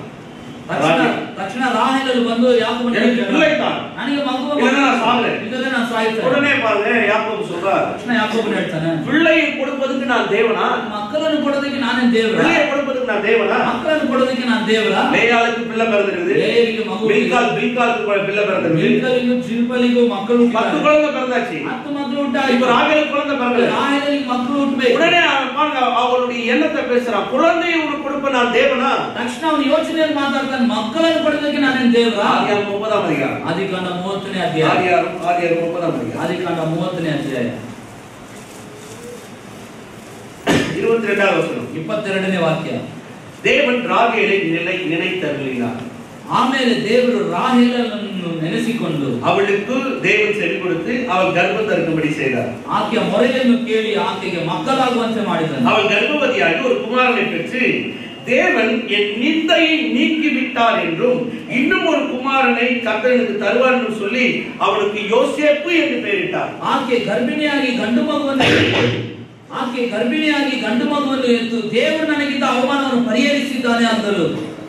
ಇದಲ್ಲದೆ ಆಕೆಯು ಯೆಹೋವನು ಇನ್ನೊಂದು ಗಂಡು ಮಗುವನ್ನು ನನಗೆ ದಯಪಾಲಿಸಬೇಕೆಂದು ಅದಕ್ಕೆ ಯೋಸೇಫನೆಂದು ಹೆಸರಿಟ್ಟಳು. யோசேப்பு என்று பெயரிட்டார். ಯೋಸೇಫನೆಂದು ಹೆಸರಿಟ್ಟಳು. யோசேப்பை பத்தி உங்களுக்கு சொல்ல தேவையில்லை. ಯೋಸೇಫನ ಬಗ್ಗೆ ஆனா யோசேப்பு பிறக்கும் பொழுது அவர் சொல்ற அந்த வார்த்தையை பாருங்க. ಯೋಸೇಫನು ಹುಟ್ಟುವಾಗ ಆಕೆ ಹೇಳುವಂತ ಮಾತನ್ನು ನೋಡಿ, தேவன் என் நிந்தையை நீக்கி விட்டார். ಯೆಹೋವನು ನನ್ನ ನಿಂದೆಯನ್ನು ನೀಗಿಸಿದ್ದಾನೆ. நிந்தை என்ற வார்த்தை அவமானம் என்ற வார்த்தை வருது பாருங்க. ನಿಂದೆ ಅನ್ನೋ ಪದ ಅವಮಾನ ಅನ್ನೋ ಪದ ಬರ್ತದೆ. யோசேப்பு கிறிஸ்துவின் முழு டைப்பாலஜி. ಯೋಸೇಫನು ಯೇಸು ಕ್ರಿಸ್ತನ ಒಂದು ಸೂಚನೆಯಾಗಿ இயேசு கிறிஸ்துவின் வாழ்க்கையினுடைய காரியம் யோசேப்புடைய வாழ்க்கையோட ஒத்து வர பாருங்க. ಯೇಸು ಕ್ರಿಸ್ತನ ಜೀವಿತದ ಕಾರ್ಯ ಯೋಸೇಫನ ಜೀವಿತದ ಕಾರ್ಯ ಸರಿ ಹೊಂದುತ್ತದೆ. வேதத்துல எடுத்து ಅನೇಕ ಪ್ರಸಂಗ ಬಳದು ಯೋಸೇப்பு ಯೇಸು ಕ್ರಿಸ್ತನ ಅடையாளமா எடுத்து பேசுவாங்க. ಸತ್ಯವೇದದಲ್ಲಿ ಹೆಚ್ಚಾಗಿ ಯೋಸೇಫನನ್ನು ಯೇಸು ಕ್ರಿಸ್ತನಿಗೆ ಸೂಚಿಸಿ ಮಾತಾಡ್ತಾರೆ. இப்ப யோசேப்பு பிறக்கும் பொழுது ಈಗ ಯೋಸೇಫನು ಹುಟ್ಟುವಾಗ ராகேல் சொல்றார், நிந்தையை நீக்கினார். ನನ್ನ ಅವಮಾನವನ್ನು ಪರಿಹರಿಸಿದ நிந்தையை நீக்கினார். ದೇವರ ಅವಮಾನವನ್ನು ಪರಿಹರಿಸಿದ சொல்றாங்க, நிந்தையை நீக்கி விட்டார். ಅವಮಾನವನ್ನು ಪರಿಹರಿಸಿದಾನೆ. ஆமென். இயேசு கிறிஸ்து பூமியில யார் பிறந்தார் தெரியுங்களா? இயேசு கிறிஸ்து பூமியில் ಯಾರು ಜನಿಸಿದ? ಮಾನವ ಕುಲದ ಮೇಲೆ ಇರುವ ಎಲ್ಲಾ ಅವಮಾನಗಳನ್ನು ನೀಗಿಸಬಡಿ பிறந்தார். ಮಾನವ ಕುಲದ ಮೇಲೆ ಇರುವ ಎಲ್ಲಾ ಅವಮಾನಗಳನ್ನು ನೀಗಿಸಲಿಕ್ಕೆ ಮನುಷ್ಯ ಅವಮಾನ ಪಡಕೂடாது. ಮನುಷ್ಯನ ಅವಮಾನ ತಲೆ ಕುನಿஞ்சு வாழக்கூடாது. ಅವನು ತಲೆ ಬಗ್ಗಿ ಕೇವಲಪಟ್ಟು போகக்கூடாது. ಕೇವಲದಿಂದ ಹೋಗಬಾರದು. ಅವನು ತಪ್ಪಲ பண்ணிக்க கூடாது. ಅವನು ಆತ್ಮಹತ್ಯೆ ಮಾಡಬಾರದು. ವಿವಾಹರತಾಗ கூடாது. ಅವನು ವಿಚ್ಛೇದನ ಆಗಬಾರದು. ಅವನ வாழ்க்கையிலே அவனுடைய வாழ்க்கையிலே சோர்ந்து போய் செத்து போக கூடாது. ಅವನ ಜೀವಿತದಲ್ಲಿ ನಿರಾಶೆಗೊಂಡು ಅವನು ಸತ್ತೋಗಬಾರದು. அதனால தான் இயேசு பூமியில பிறந்தார். ಅದರಿಂದ ಯೇಸು ಈ ಭೂಮಿಯಲ್ಲಿ ಅವಮಾನத்தை ನೀக்கும்படி ಅವಮಾನವನ್ನು ಪರಿಹರಿಸುವುದಕ್ಕೆ யோசேப்பு அதை செய்து காமிச்சார். ಯೋಸೇಫನಿಗೆ ಅದನ್ನು ಮಾಡಿ யோசேப்பு எகிப்துக்கு போறாரு. ஜனாதிபதி ஆறாரு. ದೇಶದ ಅಧಿಕಾರಿ இப்ப இவங்க சகோதரர்கள் சோறு இல்லாம இருக்காங்க. ಈಗ ಇವನ ಸಹೋದರನಿಗೆ யாக்கோபுக்கு சாப்பாடு இல்ல. ಯಾಕೋಬನಿಗೆ ಆಹಾರ ಇಲ್ಲ. இப்ப வம்சம் முழுவதும் பட்டினியால வாடி கிடக்கு. ಈಗ ಅವನ ವಂಶ ಪೂರ್ತಿ ಹಸಿವೆಯಿಂದ தரித்திரம் அவளை சூழ்ந்து கொண்டிருக்கு. ಬಡತನವನ್ನು ಆವರಿಸಿದೆ. எத்தனை பேருக்கு தெரியும் கையேந்தி பொழைச்சா அது பேர் அவமானம். ಎಷ್ಟು ಜನ ಗೊತ್ತಿದೆ ಕೈ ಚಾಚಿ ಊಟ ಮಾಡಿ ಬದುಕಿದ್ರೆ ಅದು ಅವಮಾನ. ಅದನ್ನ தெரியுது அவமானம். ಎಷ್ಟು ಜನ ಗೊತ್ತಿದೆ கையில காசு இருக்குதுங்க. கைಯಲ್ಲಿ ಹಣ ಇದೆ. யாக்கோபு நிறைய காசு வச்சிருக்கான். ಯಾಕೋಬು ತುಂಬಾ ಹಣ ಇಟ್ಟಿದ್ದಾನೆ. விலையேறப்பட்ட ஆடு மாடுகளை வச்சிருக்கான். ಆದ ಶ್ರೇಷ್ಠವಾದ ಕುರಿದನಗಳನ್ನು ಇಟ್ಟಿದ್ದಾನೆ. யாக்கோபு எல்லாத்தையும் வச்சிருக்கான். ಯಾಕೋಬು ಎಲ್ಲವನ್ನೂ ಇಟ್ಟಿದ್ದಾನೆ. லாபான் வீட்ல இருந்து வரும்போது சொல்ற ரெண்டு பரிவாரங்களை கொண்டு வந்தான். ಲಾಬಾನ್ ಹೇಳ್ತಾನೆ ಎರಡು ಬಾಳೆಗಳಿಗೆ ಅಧಿಕಾರಿಯಾಗಿ ಮಾಡಿದ್ದಾನೆ. ரெண்டு பரிவாரம் சொன்னா ரெண்டு ராணுவங்களை கொண்டு வந்தானா லாபான் கிட்ட இருந்து வரும்போது. ಎರಡು ಬಾಳೆ ಅಂದ್ರೆ ಲಾಬಾನ್ ಬಳಿಂದ ಬರುವಾಗ ಎರಡು ಸೈನ್ಯಗಳನ್ನು ತಂದ. அவனுக்கு எல்லாம் காலி ஆயிடுச்சு. ನೋಡಿ ಇವಾಗ ಎಲ್ಲ ಖಾಲಿ ಆಗಿದೆ. எகிப்துக்கு போக வேண்டியது. ಐಗುಪ್ತಕ್ಕೆ ಹೋಗಬೇಕಾಗಿದೆ. யோசேப்பு அங்க இருக்கிறார். யோசேப்பனಲ್ಲಿದ್ದಾನೆ. யோசேப்பு எங்க இருக்கிறாரோ அங்க செழிப்பு இருக்கும். யோசேப்பன் ಎಲ್ಲಿದ್ದಾನೋ ಅಲ್ಲಿ ಸಮೃದ್ಧಿ ಇರ್ತದೆ. யோசேப்பு எங்க இருக்கிறாரோ அங்க நிறைவு இருக்கும். யோசேப்பன் ಎಲ್ಲಿದ್ದಾನೋ ಅಲ್ಲಿ ಒಂದು ಪೂರ್ಣತೆ ಇರುತ್ತೆ. யோசேப்பு எங்க இருக்கிறாரோ அங்க ரகசியங்கள் வெளிப்படுத்தப்படும். யோசேப்பன் ಎಲ್ಲಿ ಇರ್ತಾನೋ ಅಲ್ಲಿ ರಹಸ್ಯಗಳು ಪ್ರಕಟವಾಗ್ತವೆ. நான் சொல்றேன்,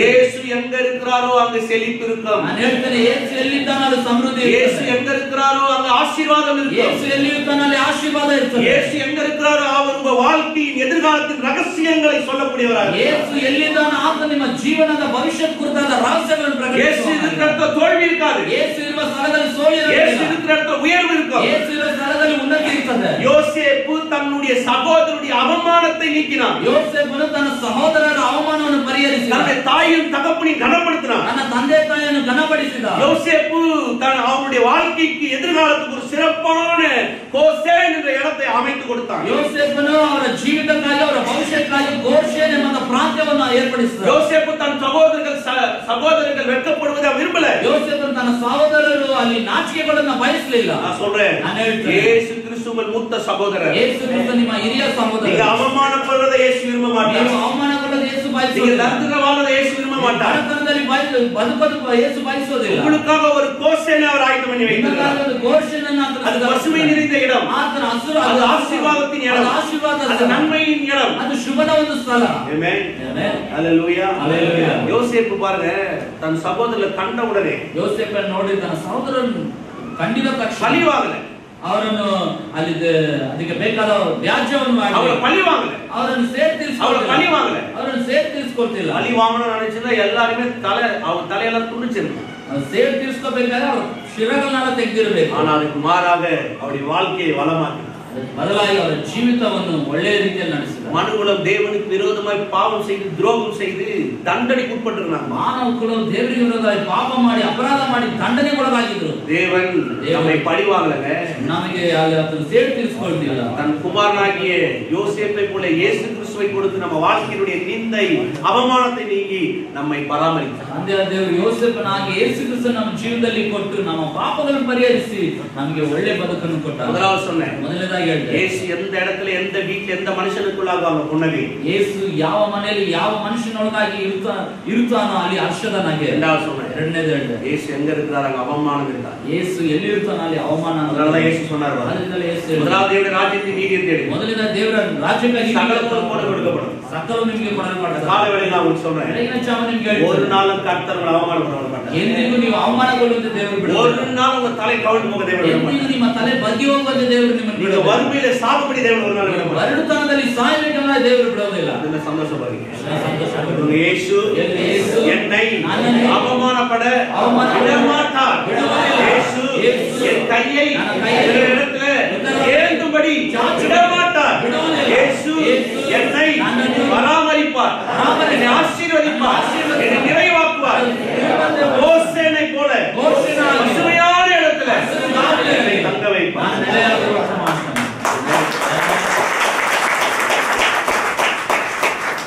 இயேசு ಯೇಸು நிறைய பேருக்கு இதெல்லாம் அவங்களுக்கு தெரியல பாருங்க. ಇದೆಲ್ಲ ಗೊತ್ತಿರೋದಿಲ್ಲ. அவன் அவர் ஏதோ ಆತನ ಬಂದು ಏನೋ நீங்களே வச்சு பாருங்க. ನೀವೇ ಯೋಚಿಸ್ಕೊಳ್ಳಿ. எல்லாம் இந்த பழைய சினிமா பார்த்து கெட்டு போன ஜனம் தான் ஏகப்பட்டது. ಅದು ಹಳೆ ಸಿನಿಮಾಗಳು ನೋಡಿ ಕೆಟ್ಟು ಹೋದವರು ತುಂಬಾ ಚೆನ್ನಾಗಿ. ஏசு சொன்னாரு, பெரிய தாடி வச்சிருப்பாரு, ಯೇಸು ಅಂದ್ರೆ ಒಂದು ದೊಡ್ಡ ரொம்ப அமைதியா இருப்பாரு, ಬಹಳ ಮೌನವಾಗಿ 4 முறை கூப்பிட்டு 5ஆம் முறை திரும்பி பார்ப்பாரு. 4 ಸರಿ ಕರೆದ್ರೆ 5ನೇ ಸರಿ ತಿರುಗಿ ನೋಡಿ, இயேசுவே இயேசுவே ಯೇಸುವೇ சொல் மகனே, ಹೇಳು ಮಗನೇ. கை எப்படியே வச்சிருப்பாரு, ಕೈ ಇಟ್ಟಿರ್ತಾರೆ. நிறைய பேசவே மாட்டாரு, ತುಂಬಾ ಹೆಚ್ಚಾಗಿ ಮಾತಾಡೋದಿಲ್ಲ. அழுக்கா ஒரு துணியை போட்டு சுத்தி நடந்தாரு. ಕೊಲೆ ಬಟ್ಟೆ ಧರಿಸ್ಕೊಂಡು ಸುತ್ತಾಡ್ತಿದ್ರು. அழுக்கு போட்ட ட்ரெஸ்ஸா வந்து அவர் சிலுவையில தொங்கும் போது எடுத்து சீட்டு போட்டாரு. ಕೊಲೆ ಬಟ್ಟೆನ ಆತನ ಶಿಲುಬೆಯಲ್ಲಿ ಇರುವಾಗ ತೆಗೆದು ಚೀಟಿ ಹಾಕ್ತಾರೆ. நீங்க எங்கேயாவது அழுக்கு ட்ரெஸ் தூக்கி போட்டு யாராவது எடுத்து போறாங்களா பாருங்க. ಕೊಲೆ ಬಟ್ಟೆ ಹಾಕಿ ಯಾರೋ ತೆಗೆದುಕೊಂಡು ಹೋಗ್ತಾರೆ. அழுக்கு ட்ரெஸ் போட்டங்க துணி போயிட்டாங்க. சொல்லுவா ஒரு ஆள் காட்டுங்க. ಕೊಲೆ ಬಟ್ಟೆ ಹಾಕ್ಬಿಟ್ಟರೆ ಯಾರೋ ತಗೊಂಡು ಹೋಗ್ಬಿಟ್ರು. அங்க அழுக்குன்னு தெரிஞ்சா அதை ஓரமா ஒதுங்கி போயிடுவான். இதை வைக்க போட்டு வச்சுக்கிறாரு. ಕೊಲೆ ಅಂತ ಹೇಳಿದ್ರೆ ಬದಿಗೆ ஏசு அழுக்கு ட்ரெஸ் போட்டு சுத்திட்டாரு.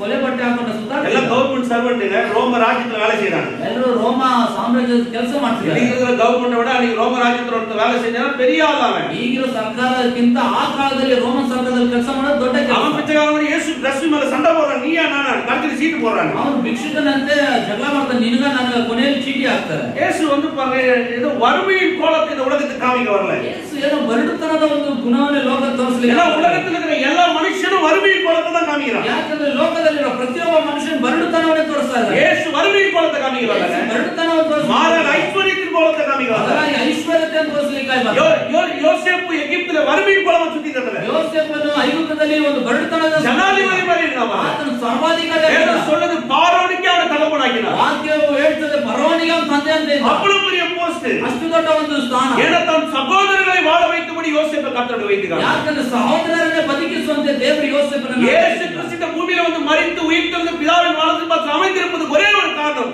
நீங்கள் நான் அவமானப்பட்டு வாழ்றதுக்காக இல்ல, அவமானமே இல்லாம வாழ்றதுக்காக ಯೇಸು ಕ್ರಿಸ್ತನ ಸತ್ತು ಪುನರುತ್ಥಾನಗೊಂಡು ತಂದೆ ಬಲಭಾಗದಲ್ಲಿ ಇರೋದು ಯಾಕಂದ್ರೆ ನೀವು ನಾನು ಅವಮಾನದಲ್ಲಿ ಬದುಕೋದಕ್ಕಾಗಲ್ಲ, ಬದಲಾಗಿ ಅವಮಾನದಿಂದ ನಾವು ಬಿಡುಗಡೆ ಹೊಂದಿ அதனால சொல்றது பாருங்க. ಅದರಿಂದಲೇ ಹೇಳೋದು இயேசு எப்பவுமே இதயத்துல மையப்பகுதியில் இருக்கணும். ಆದ್ರಿಂದ ಯೇಸು ಕ್ರಿಸ್ತನು ಹೃದಯದ ಕೇಂದ್ರವಾಗಿ வாழ்க்கையின் ஐஸ்வரியத்துல மையப்பகுதியில் ಜೀವನದ ಐಶ್ವರ್ಯದಲ್ಲಿ ಕೇಂದ್ರವಾಗಿರಬೇಕು. வாழ்க்கையில எல்லா இடத்துலயும் இயேசு மையப்பகுதியில் ಜೀವನದ ಎಲ್ಲಾ ಭಾಗದಲ್ಲಿ ಯೇಸು ಕ್ರಿಸ್ತನು ಕೇಂದ್ರವಾಗಿರಬೇಕು. ஏன்னா இயேசுவை மையமா வைத்தா முழு உலகத்தையே தேவன் காண்பித்தார். ಯಾಕಂದ್ರೆ ಯೇಸು ಕ್ರಿಸ್ತನನ್ನ ಕೇಂದ್ರವಾಗಿಟ್ಟು ಪೂರ್ಣ ಲೋಕವನ್ನು ದೇವರು காலையில நீங்க யாரா இருந்தாலும் சரி, ಬೆಳಗಿನ ಜಾವ ನೀವು ಯಾರೇ எப்பேற்பட்ட பிரச்சனைகள் இருந்தாலும் சரி, ಎಂತ ಸಮಸ್ಯೆಯಲ್ಲಿ ಇದ್ರೂ எவ்வளவு கீழே இருந்தாலும் சரி, ಎಷ್ಟೇ ಕೆಳಗೆ ಇದ್ರೂ ಸರಿ, எனக்கு அவசியம் கிடையாது. ನನಗೆ ಬೇಕಾಗಿಲ್ಲ. உங்க வாழ்க்கையில இயேசுக்கு இடம் இருக்கணும். ನಿಮ್ಮ ಜೀವನದಲ್ಲಿ ಯೇಸುವಿಗೆ நான் சொல்றேன், ನಾನು ಹೇಳ್ತೇನೆ, நிறைவும் ஐஸ்வர்யம் ஆசீர்வாதம் தீர்காயுசும் நன்மையும் உங்க வாழ்க்கையும் குடும்பத்தில் நிரம்பிக்கணும். ಪೂರ್ಣತೆ ಆಶೀರ್ವಾದವು ಐಶ್ವರ್ಯವು ಸಂಪೂರ್ಣತೆ ನಿಮ್ಮ ಕುಟುಂಬದಲ್ಲಿ ನೆಲೆಯಾಗಿರುತ್ತವೆ. ஆமென். ಆಮೆನ್. மூன்றாவது ரொம்ப சந்தோஷமா இருக்கு. ಸಂದೇಶವುಳ್ಳದಾಗಿದೆ. 1 சாமுவேல் 2ஆம் அதிகாரம். 1 ಸಾಮುವೇಲ 1ஆம் அதிகாரம். 1 ಸಾಮುವೇಲನ ಪುಸ್ತಕ ಮೊದಲನೇ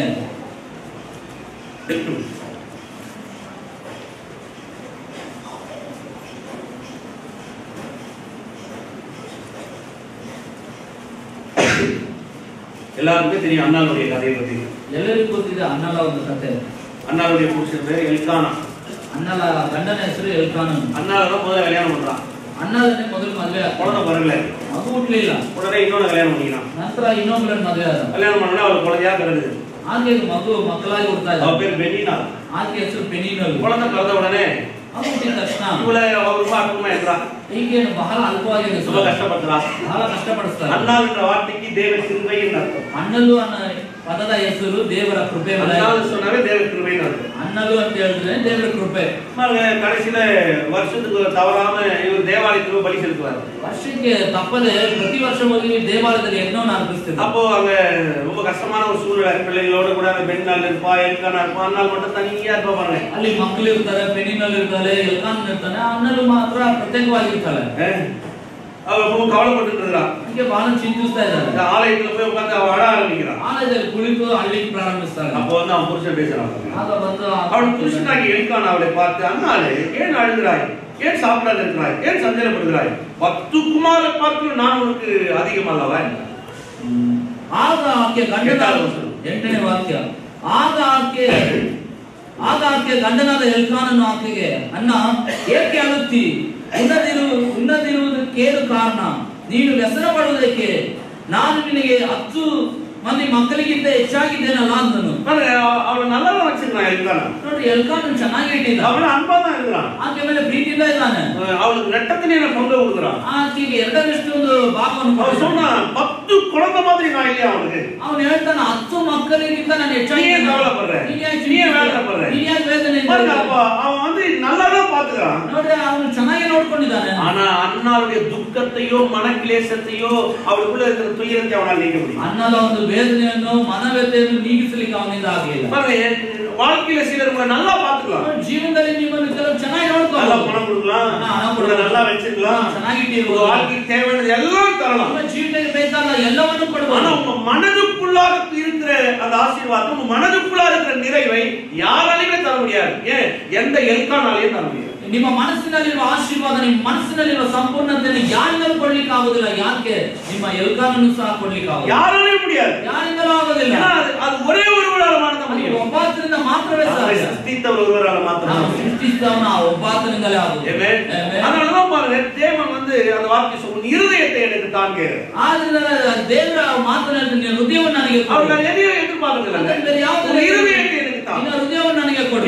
ಯಾಕೆ? ஏன்னா யாருமே தர முடியாத ஒரு நிறைவை நான் ஒருத்தர் தான் தர முடியும். ಯಾರು ಕೊಡಲಿಕ್ಕಾಗದ ಆ ಪೂರ್ಣತೆಯನ್ನು ನಾನು ಒಬ್ಬಾತನ ಕೊಡ್ಲಿಕ್ಕೆ எனக்கு ஒரு ಆಗುದಿಲ್ಲ. மனைவி இருக்கிறா, ನನಗೆ ಒಬ್ಬ ಹೆಂಡತಿ, நல்ல பட்டுப்புடவை வாங்கி தரலாம், ರೇಷ್ಮೆ ಸೀರೆ ಕೊಡು, நல்ல நகை நட்டு வாங்கி தரலாம், ಚಿನ್ನಾಭರಣಗಳು உலகத்துல பெஸ்ட் கார் வாங்கி தரலாம், ಶ್ರೇಷ್ಠವಾದ ಕಾರು ಕೊಡು. குழந்தைய கூட பாருங்க அவளுக்கு கொடுக்கிறதுக்கு தாடி இருக்குது. ಯಾಕೆ? ಮಕ್ಕಳನ್ನು ಸಹ ಕೊಡ್ಲಿಕ್ಕೆ ಬೇಕಾದ எல்லாம் இருக்கலாம், ಎಲ್ಲ ಇರ್ಬೋದು. ஆனா உங்க மனதில் இருக்கிற நிறைவை, அவ மனதில் இருக்கிற நிறைவை தரக்கூடிய ஒரே ஒருத்தர் அவருடைய தகப்பன், சிருஷ்டித்தவர் மாத்திரமே. ಆದ್ರೆ ಆಕೆ ಮನಸ್ಸಿನಲ್ಲಿರುವ ಪೂರ್ಣತೆಯನ್ನು ಕೊಡಲಿಕ್ಕೆ ಇರುವಾತನು ಒಬ್ಬನೇ, ಆತನೇ ಆಕೆಯನ್ನು ಸೃಷ್ಟಿಸಿದ್ದಾನೆ. ஏன் உங்களுக்கு சொல்றேன்னா, உலக சிலர் காலத்துல சமாதானம் ஆயிட்டு இருப்பாங்க. ಇವತ್ತು ಲೋಕವು ಕೆಲವೊಂದು ಕಾಲದಲ್ಲಿ ಸಮಾಧಾನ எனக்கு என்னங்க, எனக்கு எல்லாமே அவருதாங்க, ಈಗೆಲ್ಲವೂ அவரு தான் போதுங்க, ಅವರಿದ್ರೆ ಸಾಕು, எனக்கு அவரு எல்லாம் பாத்துக்குவாருங்க. ಅವರೆಲ್ಲ ನೋಡ್ಕೊಳ್ತಾರೆ. அவர் போயிட்டா, அவர் போயிட்டா ಅಕಸ್ಮಾತ್ ಅವ್ರು என்ன ಹೋಗ್ಬಿಟ್ರೆ சொல்லுவாங்க தெரியுங்களா? ಏನ್ ಹೇಳ್ತಾರೆ? என் உலகமே இருந்து போயிடுச்சுங்க, ಲೋಕನೇ ಕತ್ಲೆ ಆಗ್ಬಿಡುತ್ತೆ. நான் சொல்றேன் உங்களுக்கு ಒಂದು பாருங்க, எப்பவுமே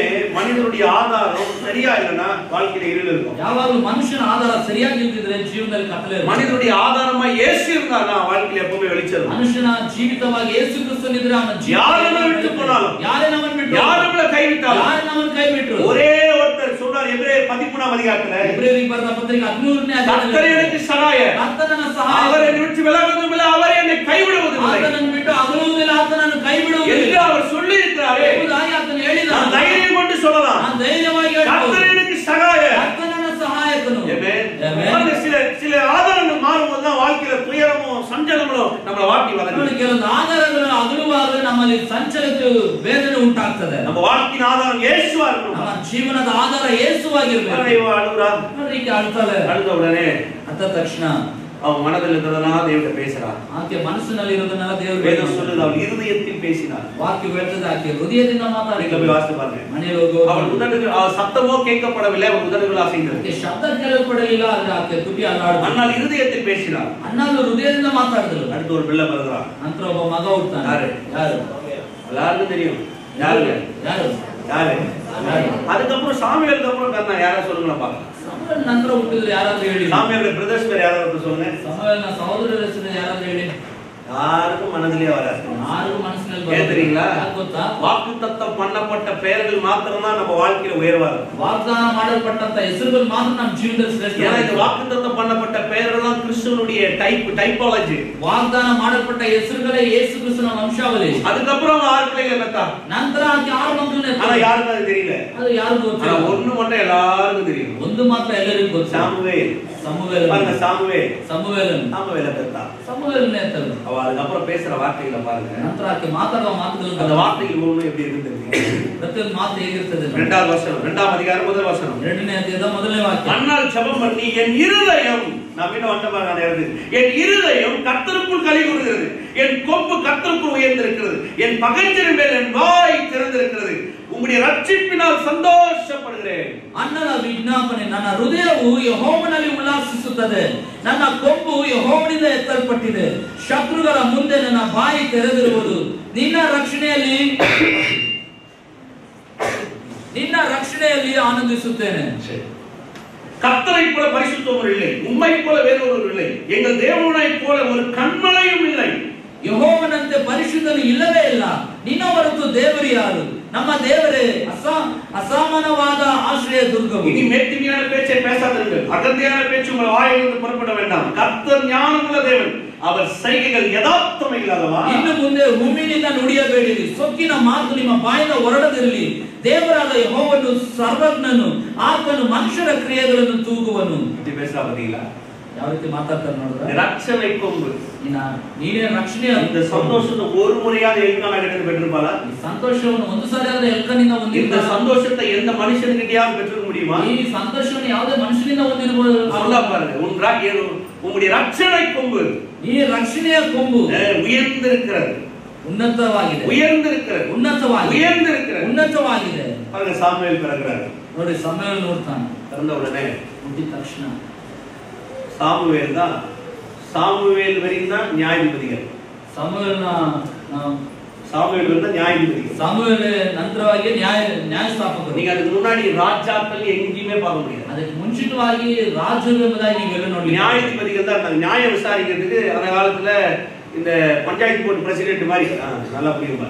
ನಾವು ಸಮುವೇಲ್ನ ಮುಂದೆ ಇದ್ದವರು ನ್ಯಾಯಸ್ಥಾಪಕರು. ಅಂದ್ರೆ ಪಂಚಾಯತಿಯಲ್ಲಿ ನಡೆಸೋದು ஆலமரம், ಒಂದು ಆಲದ ಮರ, சொம்பு இருக்கும், ಅಲ್ಲೊಂದು ஒரு ஜமக்காலம் இருக்கும், ಅಲ್ಲೊಂದು ஜனங்கள்லாம் கை கட்டி நிற்பாங்க. ಜನ ಕೈಕೊಂಡು ನಿಂತ್ಕೊಳ್ತಾರೆ.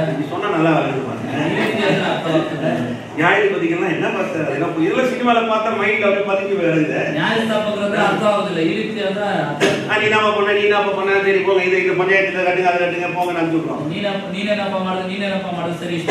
ஆனா சாமுவேலுக்கு அப்புறம் தான் ಸಮುವೇಲನ ನಂತರವಾಗಿ ராஜாக்கள் வந்தாங்க. ಅರಸರು ಹುಟ್ಟಿದರು. சாமுவேல் தான் ಸಮುವೇಲನೇ ராஜாக்கள் அபிஷேகம் பண்ணார். ಅರಸರನ್ನು ಅಭಿಷೇಕ. முதலாவது அபிஷேகம் பண்ணப்பட்ட ராஜா சவுல். ಮೊದಲನೇದಾಗಿ ಅಭಿಷೇಕ ಮಾಡಲ್ಪಟ್ಟ ಅರಸನಂದ್ರೆ ಸೌಲನು. ஏர் ஓட்டியிருந்தவன் ಆತನು ಒಳ பெஞ்சமின் கோத்திரத்தான், ಬೆನ್ಯಾಮಿನ್ ಗೋತ್ರದವನು. அவன் முதல்ல தேர்ந்தெடுக்கிறான். ಅವನೇ ಮೊದಲಾಗಿ அவன் தலைமையில போய் அபிஷேகத்தை ஊத்தி ராஜாவை அங்கீகரிக்கிறான். ತಲೆ ಮೇಲೆ ಅಭಿಷೇಕ ತೈಲವನ್ನು ಹಾಕಿ ಅರಸನಾಗಿ ನೇಮಿಸಿದ. இரண்டாவது அவனுக்கு பிறகு ಅವನ ನಂತರ தாவீதின் மேல் அபிஷேக தைலம் அவர் அனுகரிக்கிறார். ದಾವೀದನ ಮೇಲೆ ಅಭಿಷೇಕ ತೈಲವನ್ನು ಹಾಕಿ ಅವನನ್ನು ಅರಸನಾಗಿ ಮಾಡ್ತಾರೆ. சாமுவேலுடைய பிறப்பு ಸಮುವೇಲನ ಜನನ ஜனங்களை அபிஷேகம் பண்ணி ராஜாக்களை ஏற்படுத்துவார். ಜನರನ್ನು ಅಭಿಷೇಕ ಮಾಡಿ ಅರಸರನ್ನಾಗಿ ಮಾಡುವುದು. இயேசு கிறிஸ்துவின் பிறப்பு ಯೇಸು ಕ್ರಿಸ್ತನ ಜನನ தகுதியே இல்லாத மனிதனை அவனை ரட்சித்து அவனை ராஜாவை கூட இந்த பூமியில வைக்கிறதுக்காக இயேசு பிறந்தார். ಯೋಗ್ಯತೆ ಇಲ್ಲದ ಮನುಷ್ಯನನ್ನು ಯೋಗ್ಯನನ್ನಾಗಿ ಮಾಡಿ ಅರಸನಾಗಿ ಮಾಡುವಂತದೇ, ರಕ್ಷಣೆಯನ್ನು ನೀಡಿ ಅರಸನಾಗಿ ಮಾಡುವಂತದೇ ಆತನ ಉದ್ದೇಶ. என்ன தகுதி இருந்துச்சு? ஏர் ஓட்டுறவங்க எப்படி ராஜாவா இருப்பான்? ಏನು ಯೋಗ್ಯತೆ ಇತ್ತು? ನೇಗಿಲು ಉಳ್ಳವನು ಹೇಗೆ ಅರಸನಾಗಿ, ஆடு மேய்க்கிறவங்க எப்படி ராஜாவா வருவான்? ಕುರಿ ಮೇಯಿಸುವವನು ಹೇಗೆ ಅರಸನಾಗಿ ಬರೋದು? ஏன்னா சாமுவேல் பிறந்து அவன் தலையின் மேல் ஊற்றின அபிஷேகம் அவனை ராஜாவை உட்கார வைக்கும். ಸಮುವೇಲನು ಅವನು ತಲೆ ಮೇಲೆ ಹಾಕಿದ ಅಭಿಷೇಕದ ತೈಲ ಅವನನ್ನು ಅರಸನನ್ನಾಗಿ ಮಾಡಿ. இயேசு கிறிஸ்து இந்த பூமியில பிறந்தது தகுதியே இல்லாத மக்களை ராஜா கூட வாழ்வது. ಯೇಸು ಕ್ರಿಸ್ತನ ಯೋಗ್ಯತೆನೇ ಇಲ್ಲದ ಜನರನ್ನು ಅರಸರನ್ನಾಗಿ ಬದುಕುವಂತೆ ಮಾಡೋದು. இன்னைக்கு எந்த நிலைமையில ஒரு மனுஷன் இருந்தாலும் சரி, ಇವತ್ತು ಯಾವುದೇ ಸ್ಥಿತಿಯಲ್ಲಿ ಒಬ್ಬ ಮನುಷ್ಯ அவன் இயேசுவை ஏற்றுக்கொண்டானா ಅವನು ಯೇಸುವನ್ನು ಸ್ವೀಕರಿಸಿದ ராஜா மாதிரி வாழ ಅವನು ರಾಜನಂತೆ ಬದುಕಬಹುದು. ஆமென். ಆಮೆನ್. ಅದನ್ನ ವಿಶ್ವಾಸಿ ನಂಬ್ತೀರಾ?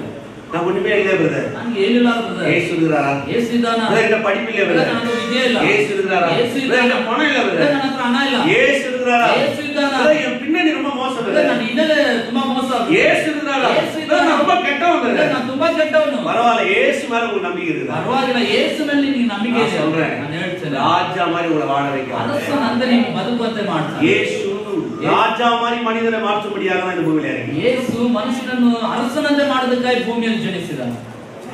அது மாதிரி விசுவாசிங்க. ನಂಬ್ತೀರಾ? பாட்டு பாட்டாங்க பிறந்தாருக்குது. ಗೋಧಲಿಯಲ್ಲಿ ಜನಿಸಿದ அவங்க பாட்டு பாடுவாங்க பாத்தீங்களா? ಹಾಡು ಆಡ್ತಾರೆ ನೋಡಿ. இன்னைக்கும் அந்த பாட்டை பாடுறாங்க. ಈ ದಿನದವರೆಗೂ ಹಾಡು ಆಡ್ತಾರೆ. கத்தலகேமில் பிறந்தவர் அவ்வளவுதான் இருப்பாங்க. ಬೆತ್ಲೆಹೇಮಿನಲ್ಲಿ ಜನಿಸಿದವನು இன்னைக்கு நான் முன்னாடி வந்து கேக் கொடுத்து உங்க பிறந்தநாளுக்கு அவ்வளவு ஆடுறதே அப்படின்னு எப்படி போகுது? ನಿಮ್ ಹುಟ್ಟಿದವ್ರು ಬಂದು ಕೇಕ್ ಕೊಟ್ಬಿಟ್ಟು ಅಬ್ಬಮ್ಮ ಅಂತ ரொம்ப பாக்குதே சொல்றதே அப்படின்னு எப்படி போகுது? டென்ஷன் ஆகாது.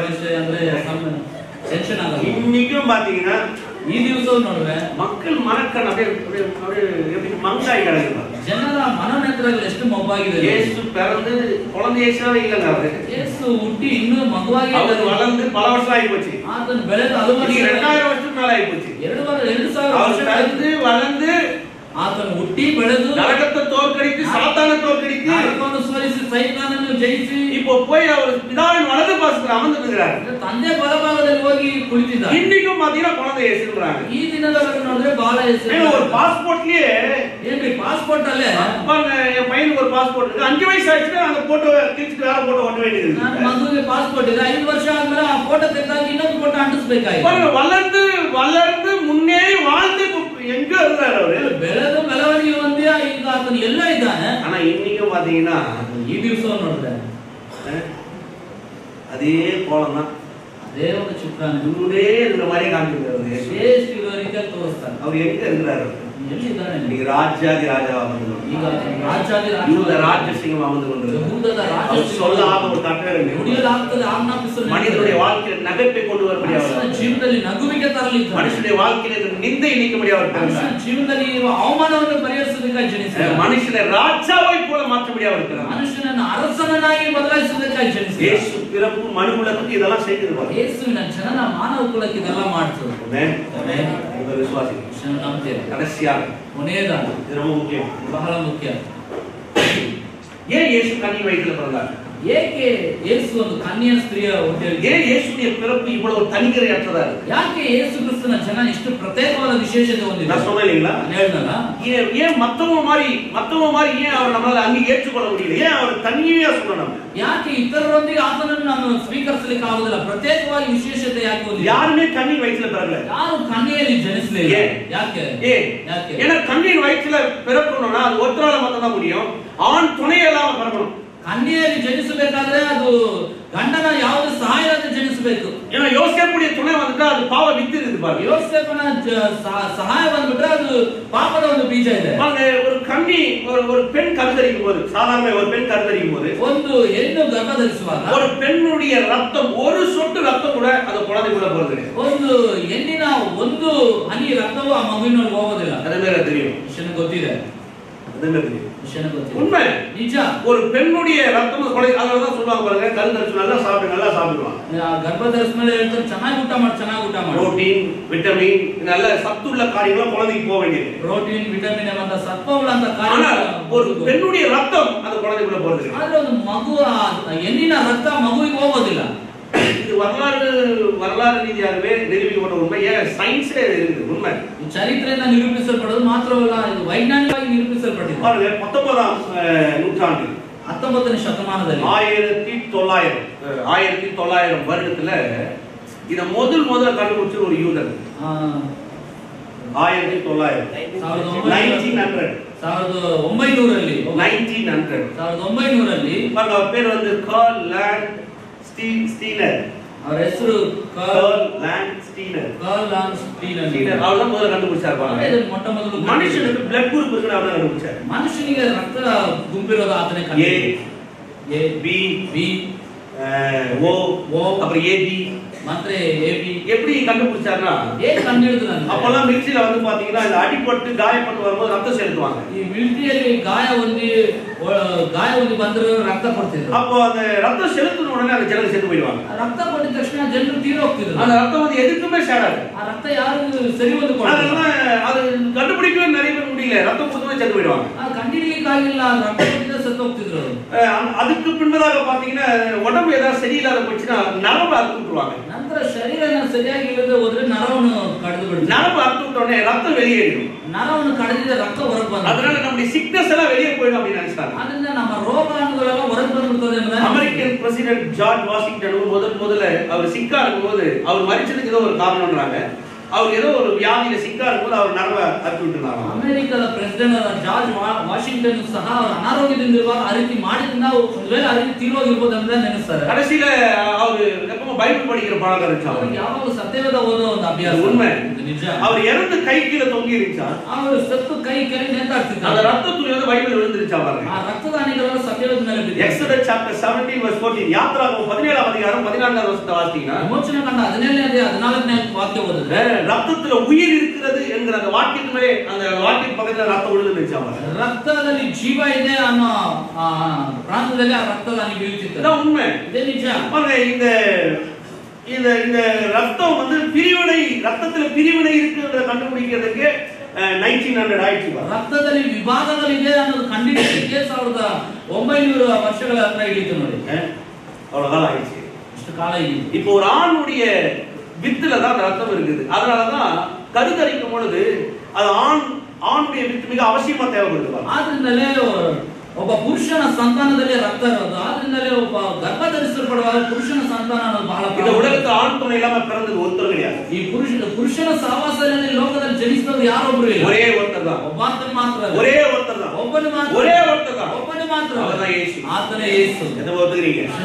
அதனாலதான் அவருடைய பிறப்பு தனித்தன்மை வாய்ந்தது. ಆದ್ರಿಂದಲೇ ಆತನ ಜನನ ಬಹಳ ವಿಶೇಷವಾಗಿ ಪ್ರತ್ಯೇಕ. அதனால கன்னிமரியாள் கருத்தரித்தான் நம்ம சொல்ல வேண்டியது. ಆತನ ಕನ್ಯಾ ಮರಿಯಾಳಲ್ಲಿ ಆತನು ಜನಿಸಿದ ಅಂತ ಹೇಳಬೇಕು. ஏன்னா அவருடைய பிறப்பு தான் மனிதனுக்கு வெற்றின்றது ஆதாரம் வேணும். ಆತನ எந்த விதமான பாவ ரத்தம் அவருக்குள்ள இல்லைன்றதுக்கு ப்ரூஃப் வேணும். ಆತನ ಜನನದಲ್ಲಿ ಯಾವುದೇ ಪಾಪದ ಅಂಶಗಳು ಇಲ್ಲ ಎಂಬುದಕ್ಕೆ ಆಧಾರ ಬೇಕು. அதனால இயேசு தனித்தன்மை வாய்ந்தவர். ಆದ್ರಿಂದಲೇ ಯೇಸು ಪ್ರತ್ಯೇಕತೆ ಹೊಂದಿದವನು. ஆமென். ಆಮೆನ್. ಇದನ್ನ விளங்குது. எனக்கு ಅರ್ಥವಾಗ್ತಿದೆ. ஹalleluya. ஹalleluya. அதனாலதான் இயேசு ரத்தம் ஜெயம் நம்ம சொல்றோம். ಆದ್ರಿಂದಲೇ ಯೇಸು ಕ್ರಿಸ್ತನ ರಕ್ತ ಜಯ. இயேசு ரத்தம் எல்லா பாவத்தோட மேலானது. ಯೇಸು ಕ್ರಿಸ್ತನ ರಕ್ತ ಎಲ್ಲ ಪಾಪಗಳಿಂದಲೂ இயேசுவின் ரத்தம் எல்லா விதமான கொடுமை வியாதியோட மேலானது. ಯೇಸು ಕ್ರಿಸ್ತನ ಎಲ್ಲ ಕ್ರೂರವಾದ ವ್ಯಾಧಿಗಿಂತಲೂ ಮೇಲಾனது. இயேசு கிறிஸ்து ரத்தம் எல்லா சங்காரத்தோட மேலானது. ಯೇಸು ಕ್ರಿಸ್ತನ ರಕ್ತ ಎಲ್ಲ ಸಂಹಾರಗಿಂತಲೂ ಶ್ರೇಷ್ಠವಾದದ್ದು. இயேசு கிறிஸ்துவின் ரத்தம் எல்லா டைனமிக் பாம் வல்லமையோட மேலானது. ಯೇಸು ಕ್ರಿಸ್ತನ ರಕ್ತ ಎಲ್ಲ ಡೈನಾಮಿಕ್ ಅನುಸ್ಥಾವರಗಳಿಗಿಂತಲೂ ಶ್ರೇಷ್ಠವಾದದ್ದು. இயேசு கிறிஸ்து ரத்தம் எல்லா கர்த்தத்துக்கும் மேலானது. ಯೇಸು ಕ್ರಿಸ್ತನ ರಕ್ತ ಎಲ್ಲ ಬಡತನಗಳಿಗಿಂತಲೂ ಶ್ರೇಷ್ಠವಾದದ್ದು. ஆமென். ಆಮೆನ್. அதனாலதான் சொல்றாரு,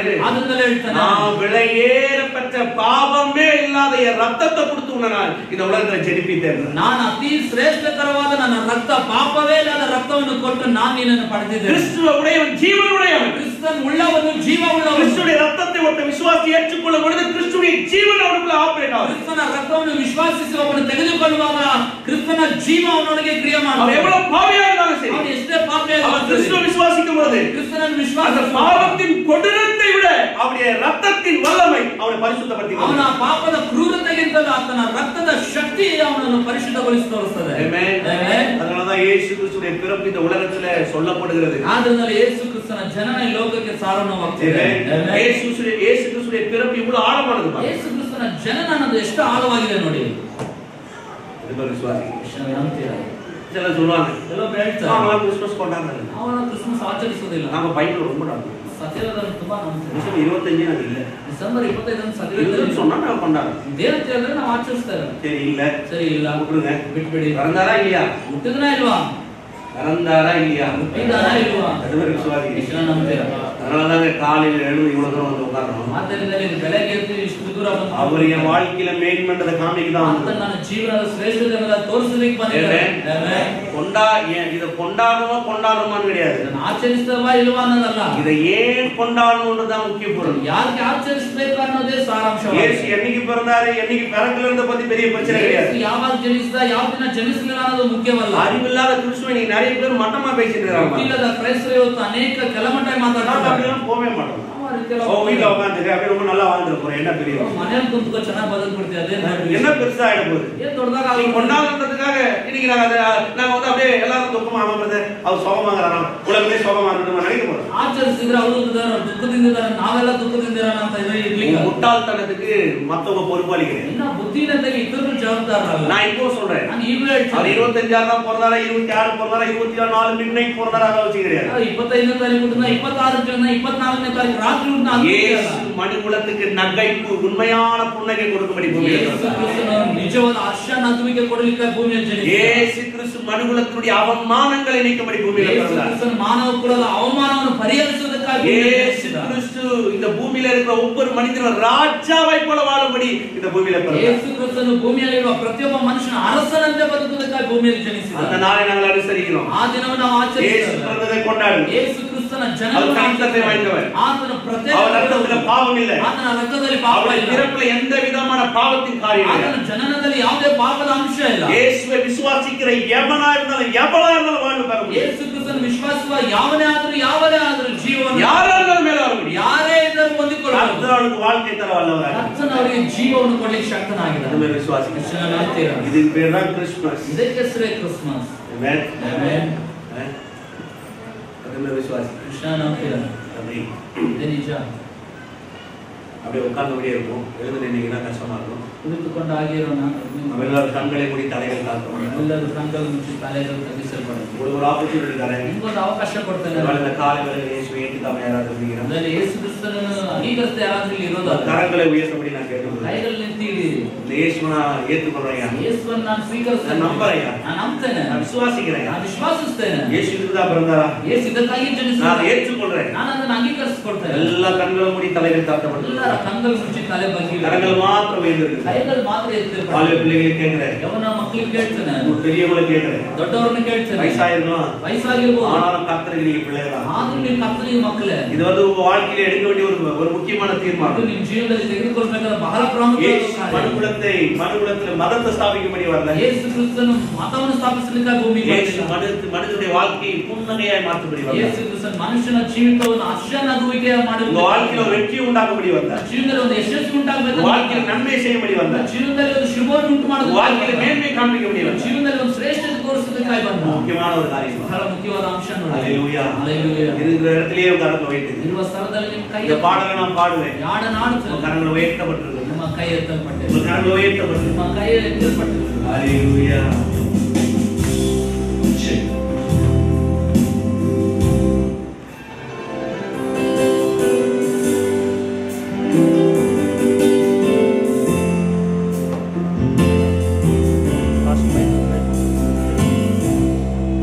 எல்லா கண்களும் மூடி இருக்கட்டும், எல்லா தலைகளும் தாழ்த்தி இருக்கட்டும். தேவனுக்கு ஒப்பு கொடுக்கணும், தன் கரங்களை உயர்த்தி இருக்கிற இடத்துல எழுந்து நிற்கும்படி கேட்கணும். இருக்கிற இடத்துல எழுந்து நிற்கும்படி கேட்கணும்.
ರಾಜ ಆಸರೆಯ ಮುಂದಿನ ಅರಸ ಎಲ್ಲರ ಕರಗಳು ಇಟ್ಟು ಬಾಯಿಗೆ ತೆರೆದವರು ಎಲ್ಲರೂ ಕೈಗಳಲ್ಲಿ ಬಾಯಿಗೆ ಹalleluya hallelujah hallelujah ಓ ಸ್ತೋತ್ರ hallelujah hallelujah ಓ ಮಗನಂತಿ ಓ ನಿನಗೆ ಮಗನಂತಿ ವಂದನೆ hallelujah hallelujah ಎಲ್ಲರೂ ಸೇರಿ சொல்லுவோம் ಎಲ್ಲರೂ ಸೇರಿ இயேசுவே இயேசுவே உள்ளத்துக்குள்ளாக வாரு நீரே எங்கள் தேவன் நீரே எங்கள் ராஜா நீரே எங்கள் மகிமை நீரே எங்கள் நம்பிக்கை நீரே எங்கள் ஆதாரம் நீரே எங்கள் ஜெயம் நீரே எங்கள் செழிப்பு கர்த்தாவே எங்கள் மேல் உம்முடைய ஆளுகை உம்முடைய அரசாட்சி என்றென்றைக்கும் இருக்கும்படியாக நாங்கள் ஜெபிக்கிறோம் இயேசு கிறிஸ்து நாமத்தினாலே பிதாவே ஆமென் ஹalleluya எல்லாரும் நன்றி சொல்லுவோமா கரங்களை கைகளுக்கு ஹalleluya ஓ ஸ்தோத்திரம் ஓ ஸ்தோத்திரம் ஹalleluya ஸ்தோத்திரம் ஓ மக்கு நன்றி மக்கு நன்றி கர்த்தாவே மக்கு நன்றி மக்கு நன்றி ವಂದನೆ ದೇವರೇ தாவீதுடைய பிறப்பியங்கள் பிறப்போடு இணைக்கப்பட்டிருக்கிறது ಜನನದೊಳಗೆ ಸೇರಿಸಲ್ಪಟ್ಟಿದೆ பிறப்பியங்கள் பிறப்போடு இணைக்கப்பட்டிருக்கிறது ಜನನದಲ್ಲಿ ಸೇರಿಸಲ್ಪಟ್ಟಿದೆ தாவே தோல்வியாயிருந்த எங்கள் பிறப்பு இன்றைக்கு வெற்றியாயிருக்கிறதா ಸೋಲಾಗಿದ್ದಂತ ನಮ್ಮ ಚೆನ್ನಾಗಿ ಜಯಕರವಾಗಿದೆ ராட்சாக்களை போல நீ எங்களை பூமியில வைத்தீர் ಅರಸರಂತೆ ಭೂಮಿಯಲ್ಲಿ ನಮ್ಮನ್ನು ಇಟ್ಟಿದ್ದೀರಿ நீ சொல்லியிருக்கிறீர்கள் கர்த்தாவே நீ ಹೇಳಿದ್ದೀರಿ தேவனால் தெரிந்து கொள்ளப்பட்டவர் அவருடைய சொந்த ஜனம் ಅವರಿಗೆ ಸ್ವಕೀಯ பரிசுத்த ஜாதி ராஜ ரீக ஆசாரிய கூட்டம் ವಂಶಸ್ಥರಾದ ಯಾಜಕರಾಗಿ ஓ நன்றி குடும்பங்களுக்குள்ளாக சமாதானம் இருக்கட்டும் நன்மை இருக்கட்டும் ஆண்டவரே வந்திருக்கிற ஒருவரும் நெருங்கியா திரும்பி போகக்கூடாது ಯಾರು ವ್ಯರ್ಥವಾಗಿ வந்திருக்கிற ஒவ்வொருடைய வாழ்க்கையில் இருக்கிற அவமானத்தையும் நசரேய இயேசு கிறிஸ்து நாமத்தில் நீக்கி போடுகிறேன் ಅಂತಿಮ ಪ್ರತಿಯೊಬ್ಬರ ಜೀವನದ ಅವಮಾನವನ್ನು ಯೇಸು ಕ್ರಿಸ್ತನ ನಾಮದಲ್ಲಿ ನೀಗಿಸಿ இயேசு பெரியவர் ಯೇಸು ಉನ್ನತ அவமானத்துடைய இயேசு பெரியவர் ಅವಮಾನಕ್ಕಿಂತ ಯೇಸು பிரச்சனையுடைய இயேசு பெரியவர் ಸಮಸ್ಯೆಗಿಂತ ಯೇಸು நோயுடைய இயேசு பெரியவர் ರೋಗಕ್ಕಿಂತ ಯೇಸು அந்த உலக ரட்சகரை இவர்களுக்குள்ளாக இருக்கிறேன் ಲೋಕ ರಕ್ಷಕರು ಇವರೊಳಗಾಗಿದ್ದೀರಿ அதுவரை நீ சொல்லியிருக்கிறீரே ನೀ ಹೇಳಿದ್ದೀರಿ நான் உன்னை தலையாக வைப்பேன் நான் உன்னை மேலாக வைப்பேன் நான் உனக்குள் உள்ளாகி உனக்குள் வாசம் பண்ணி நான் உன் தேவனாக இருப்பேன் ನಿಮ್ಮೊಳಗಾಗಿ ಚಲಿಸಿ ನಿಮ್ಮೊಳಗೆ ವಾಸಿಸಿ ನಿನ್ನ ದೇವರಾಗಿ நீ என் பிள்ளையா இருப்பான்னு சொல்லியிருக்கிறேன் ನೀನು ನನ್ನ ಮಕ್ಕಳಾಗಿದ್ದೀಯ பிள்ளைகள் மனம் கிருபை கரம் இருக்கிறது ಇವತ್ತು ಜನರ ಮೇಲೆ ಕೃಪೆ ಆಸ್ತಾ ಇದೆ இருதயத்தின் வேண்டுதலை கர்த்தர் கேட்கிறார் ಅವರ ಹೃದಯ ಬೇಡಿಕೆ ನೀನು ಕೇಳಿಸುವ நீ நாமத்தின்படி அவளை நீ ஆசீர்வதிக்கிறார் ನಾಮದ ನಿಮಿತ್ತ ಇವರನ್ನು ಆಶೀರ್ವದಿಸು கர்த்தருடைய நாமம் அதிசயமானவர் சொல்லப்படுகிறது ನಾವು ಅದ್ಭುತ ಸ್ವರೂಪನೇ இயேசு கிறிஸ்து நாமம் அதிசயமான நாமம் அந்த நாமத்தினால இருக்கிற ஒவ்வொருத்தர் மேலயும் அதிசயங்களை கட்டவிட்டு ಯೇಸು ಕ್ರಿಸ್ತನ ನಾಮ ಅದ್ಭುತವಾದ ನಾಮ ಅದ್ಭುತ ನಾಮದಿಂದ ಇವರ ಜೀವನದಲ್ಲಿ ಅದ್ಭುತಗಳನ್ನು ಬಿಚ್ಚುತ್ತೇವೆ ஆலோசனைகளை இயேசுவின் நாமத்தில் கட்டவிட்டு ಆಲೋಚನೆகளை ಯೇಸು ನಾಮದಲ್ಲಿ ಬಿಚ್ಚುತ್ತೇವೆ இயேசுவின் வல்லமைகளை இயேசுவின் நாமத்தில் கட்டவிட்டு ಯೇಸು ಕ್ರಿಸ್ತನ ಪರಾಕ್ರಮವನ್ನು ಯೇಸು ನಾಮದಲ್ಲಿ ಬಿಚ್ಚುತ್ತೇವೆ ஓ இவர்கள் மேலோங்கி இருக்கட்டும் ಮೇಲೆದ್ದು ಬರಲಿ நீ திறந்த நோக்கமின் வாழ்க்கையில் நிறைவேற்றப்படும் ನೀನು ನಿನ್ನ ಜನರ ಉದ್ದೇಶಗಳ ಜೀವನದಲ್ಲಿ ನೆರವೇರಲಿ வெற்றி அடைய செய்யும் ಯಶಸ್ವಿಯನ್ನು ಕಾಣುವಂತೆ ஓ ಮಾಡು நன்றி ವಂದನೆ நன்றியா ವಂದನೆ ಸ್ವಾಮಿ நன்றியா ವಂದನೆ ದೇವರೇ ಸ್ತೋತ್ರದಾಗ ಸ್ತೋತ್ರ ತಂದೆ இயேசு கிறிஸ்து வல்லமையுள்ள நாமம் ಯೇಸು ಕ್ರಿಸ್ತನ ಶಕ್ತಿಯುತ ನಾಮ ತಂದೆ கர்த்தராகிய இயேசு கிறிஸ்துவின் கிருபை ಕರ್ತನಾದ ಯೇಸು ಕ್ರಿಸ್ತನ பிதாவாகிய தேவனுடைய அன்பு ತಂದೆಯಾದ ದೇವರ பரிசுத்த ஆவியான அன்பு ಪರಿಶುದ್ಧಾತ್ಮ ನನ್ನಿಂದ என்றும் சதா காலம் ಸದಾಕಾಲ ನಿಮ್ಮೆಲ್ಲರೊಂದಿಗೆ ஆசீர்வதிப்பாராக ದೇವರು ನಿಮ್ಮನ್ನು ಆಶೀರ್ವದಿಸಲಿ கிறிஸ்துமஸ் நல்வாழ்த்துக்கள் ನಿಮಗೆ ಕ್ರಿಸ್ಮಸ್ ಹಬ್ಬದ ಶುಭಾಶಯಗಳು ஆமென் ಆಮೆನ್ ரொம்ப சந்தோஷமா இருக்கு ಸಂತೋಷವುಳ್ಳವರಾಗಿ தைரியமா இருங்க ಧೈರ್ಯವಾಗಿರಿ உங்க தலை கவராது ತಲೆ ಬಗ್ಗೆ ಹೋಗೋದಿಲ್ಲ ஏன்னா உங்க தலை இயேசுவின் தலையோடு இணைக்கப்பட்டிருக்கு ಯಾಕೆ ನಿಮ್ಮ ತಲೆ ಕ್ರಿಸ್ತನ ತಲೆಯೊಂದಿಗೆ ಸೇರಿಸಬೇಕು வேற சொல்லுகிறது ವಾಕ್ಯ ಹೇಳ್ತದೆ சரீரமான சபைக்கு அவர் தலையா இருக்கு ಶರೀರ ಎಂಬ ಸಭೆಗೆ ಆತನ ತಲೆಯಾಗಿದ್ದ ஆமென் ಆಮೆನ್ கர்த்தர் ஆசீர்வதிக்கிறார் ಆತ ನಿಮ್ಮನ್ನು ಆಶೀರ್ವದಿಸಬೇಕು கரெக்டா 31 இரவு மாலை இரவு ஆராதனை இருக்கிறது ಸರಿಯಾಗಿ 31ನೇ ತಾರೀಕು ರಾತ್ರಿ ಆರಾಧನೆ ಇರ್ತದೆ வாங்க ಬನ್ನಿ பக்கத்துல இருக்கிற ஷெட் தான் வழி முழுதும் லைட் போட்டு யோசிக்க தேவை ಪಕ್ಕದಲ್ಲಿ ಇರುವ ಶೆಡ್ ಮಾರ್ಗಪೂರ್ತಿ ಹಾಕಲ್ಪಟ್ಟಿದೆ 6 மணிக்கு அந்த ஷெட் தான் பெரிய காரியத்தை நடப்பிருக்கிறோம் ಕಾರಲ್ಲಿ ನಿಲ್ಲಿಸುವಂತ ಸ್ಥಳದೇ ಆ ರಾತ್ರಿ ದೊಡ್ಡ நீங்க வரும்போது புது வருடத்துக்கு வரும்போது தயவு செய்து ஒரு காரை எல்லாம் அந்த பயப்பான் பார்க்கிங்ல போட்டுட்டு நடந்து வரலாம் ಹೊಸ ವರ್ಷಕ್ಕೆ ಬರೋರು ಆ ಕಾರನ್ನು ಭಯಪನ ಹತ್ರ ನೀವು ಪಾರ್ಕ್ ಮಾಡ್ಬಿಟ್ಟು அப்படி இல்லைன்னா இந்த நம்ம சர்ச் ஓரமா நிக்க வைக்கிறோம் ಹಾಗಿದ್ರೆ ನಮ್ಮ ಸಭೆಯ அப்படி இல்லைன்னா இந்த நம்ம சர்ச் லெஃப்ட் சைடுல அது முன்னாடி இருக்கிற கிரவுண்ட்ல நீங்க நிக்க வைக்கலாம் ಸಭೆಯ ಎಡಗಡೆಯಲ್ಲಿರುವಂತಹ ಮೈದಾನದಲ್ಲಿ ನೀವು இல்ல ನಿಲ್ಲಿಸಬಹುದು பார்க்கிங் இல்ல யோசிக்க கூடாது இதுக்கு இருக்கிற நிறைய பார்க்கிங் இருக்குது ಪಾರ್ಕಿಂಗ್ ಎಲ್ಲ ಯೋಚಿಸ್ಬಿಟ್ಟು ತುಂಬಾ ಪಾರ್ಕಿಂಗ್ அதுல நீங்க வரலாம் யார் வேணாலும் நாளைக்கு வரலாம் ಯಾರು ಬೇಕಾದ್ರೆ ಕರ್ಕೊಂಡು ಬನ್ನಿ அது இடம் போதுமான அளவுக்கு அங்க அமைக்கப்பட்டிருக்கு ಸ್ಥಳ ಬೇಕಾದಷ್ಟು ಅಲ್ಲಿ இந்த பாடலை பாடி நான் பறந்து செல்வோம் ನಾಡು ನಾಡಿ ನಾವು ಆಗೋದು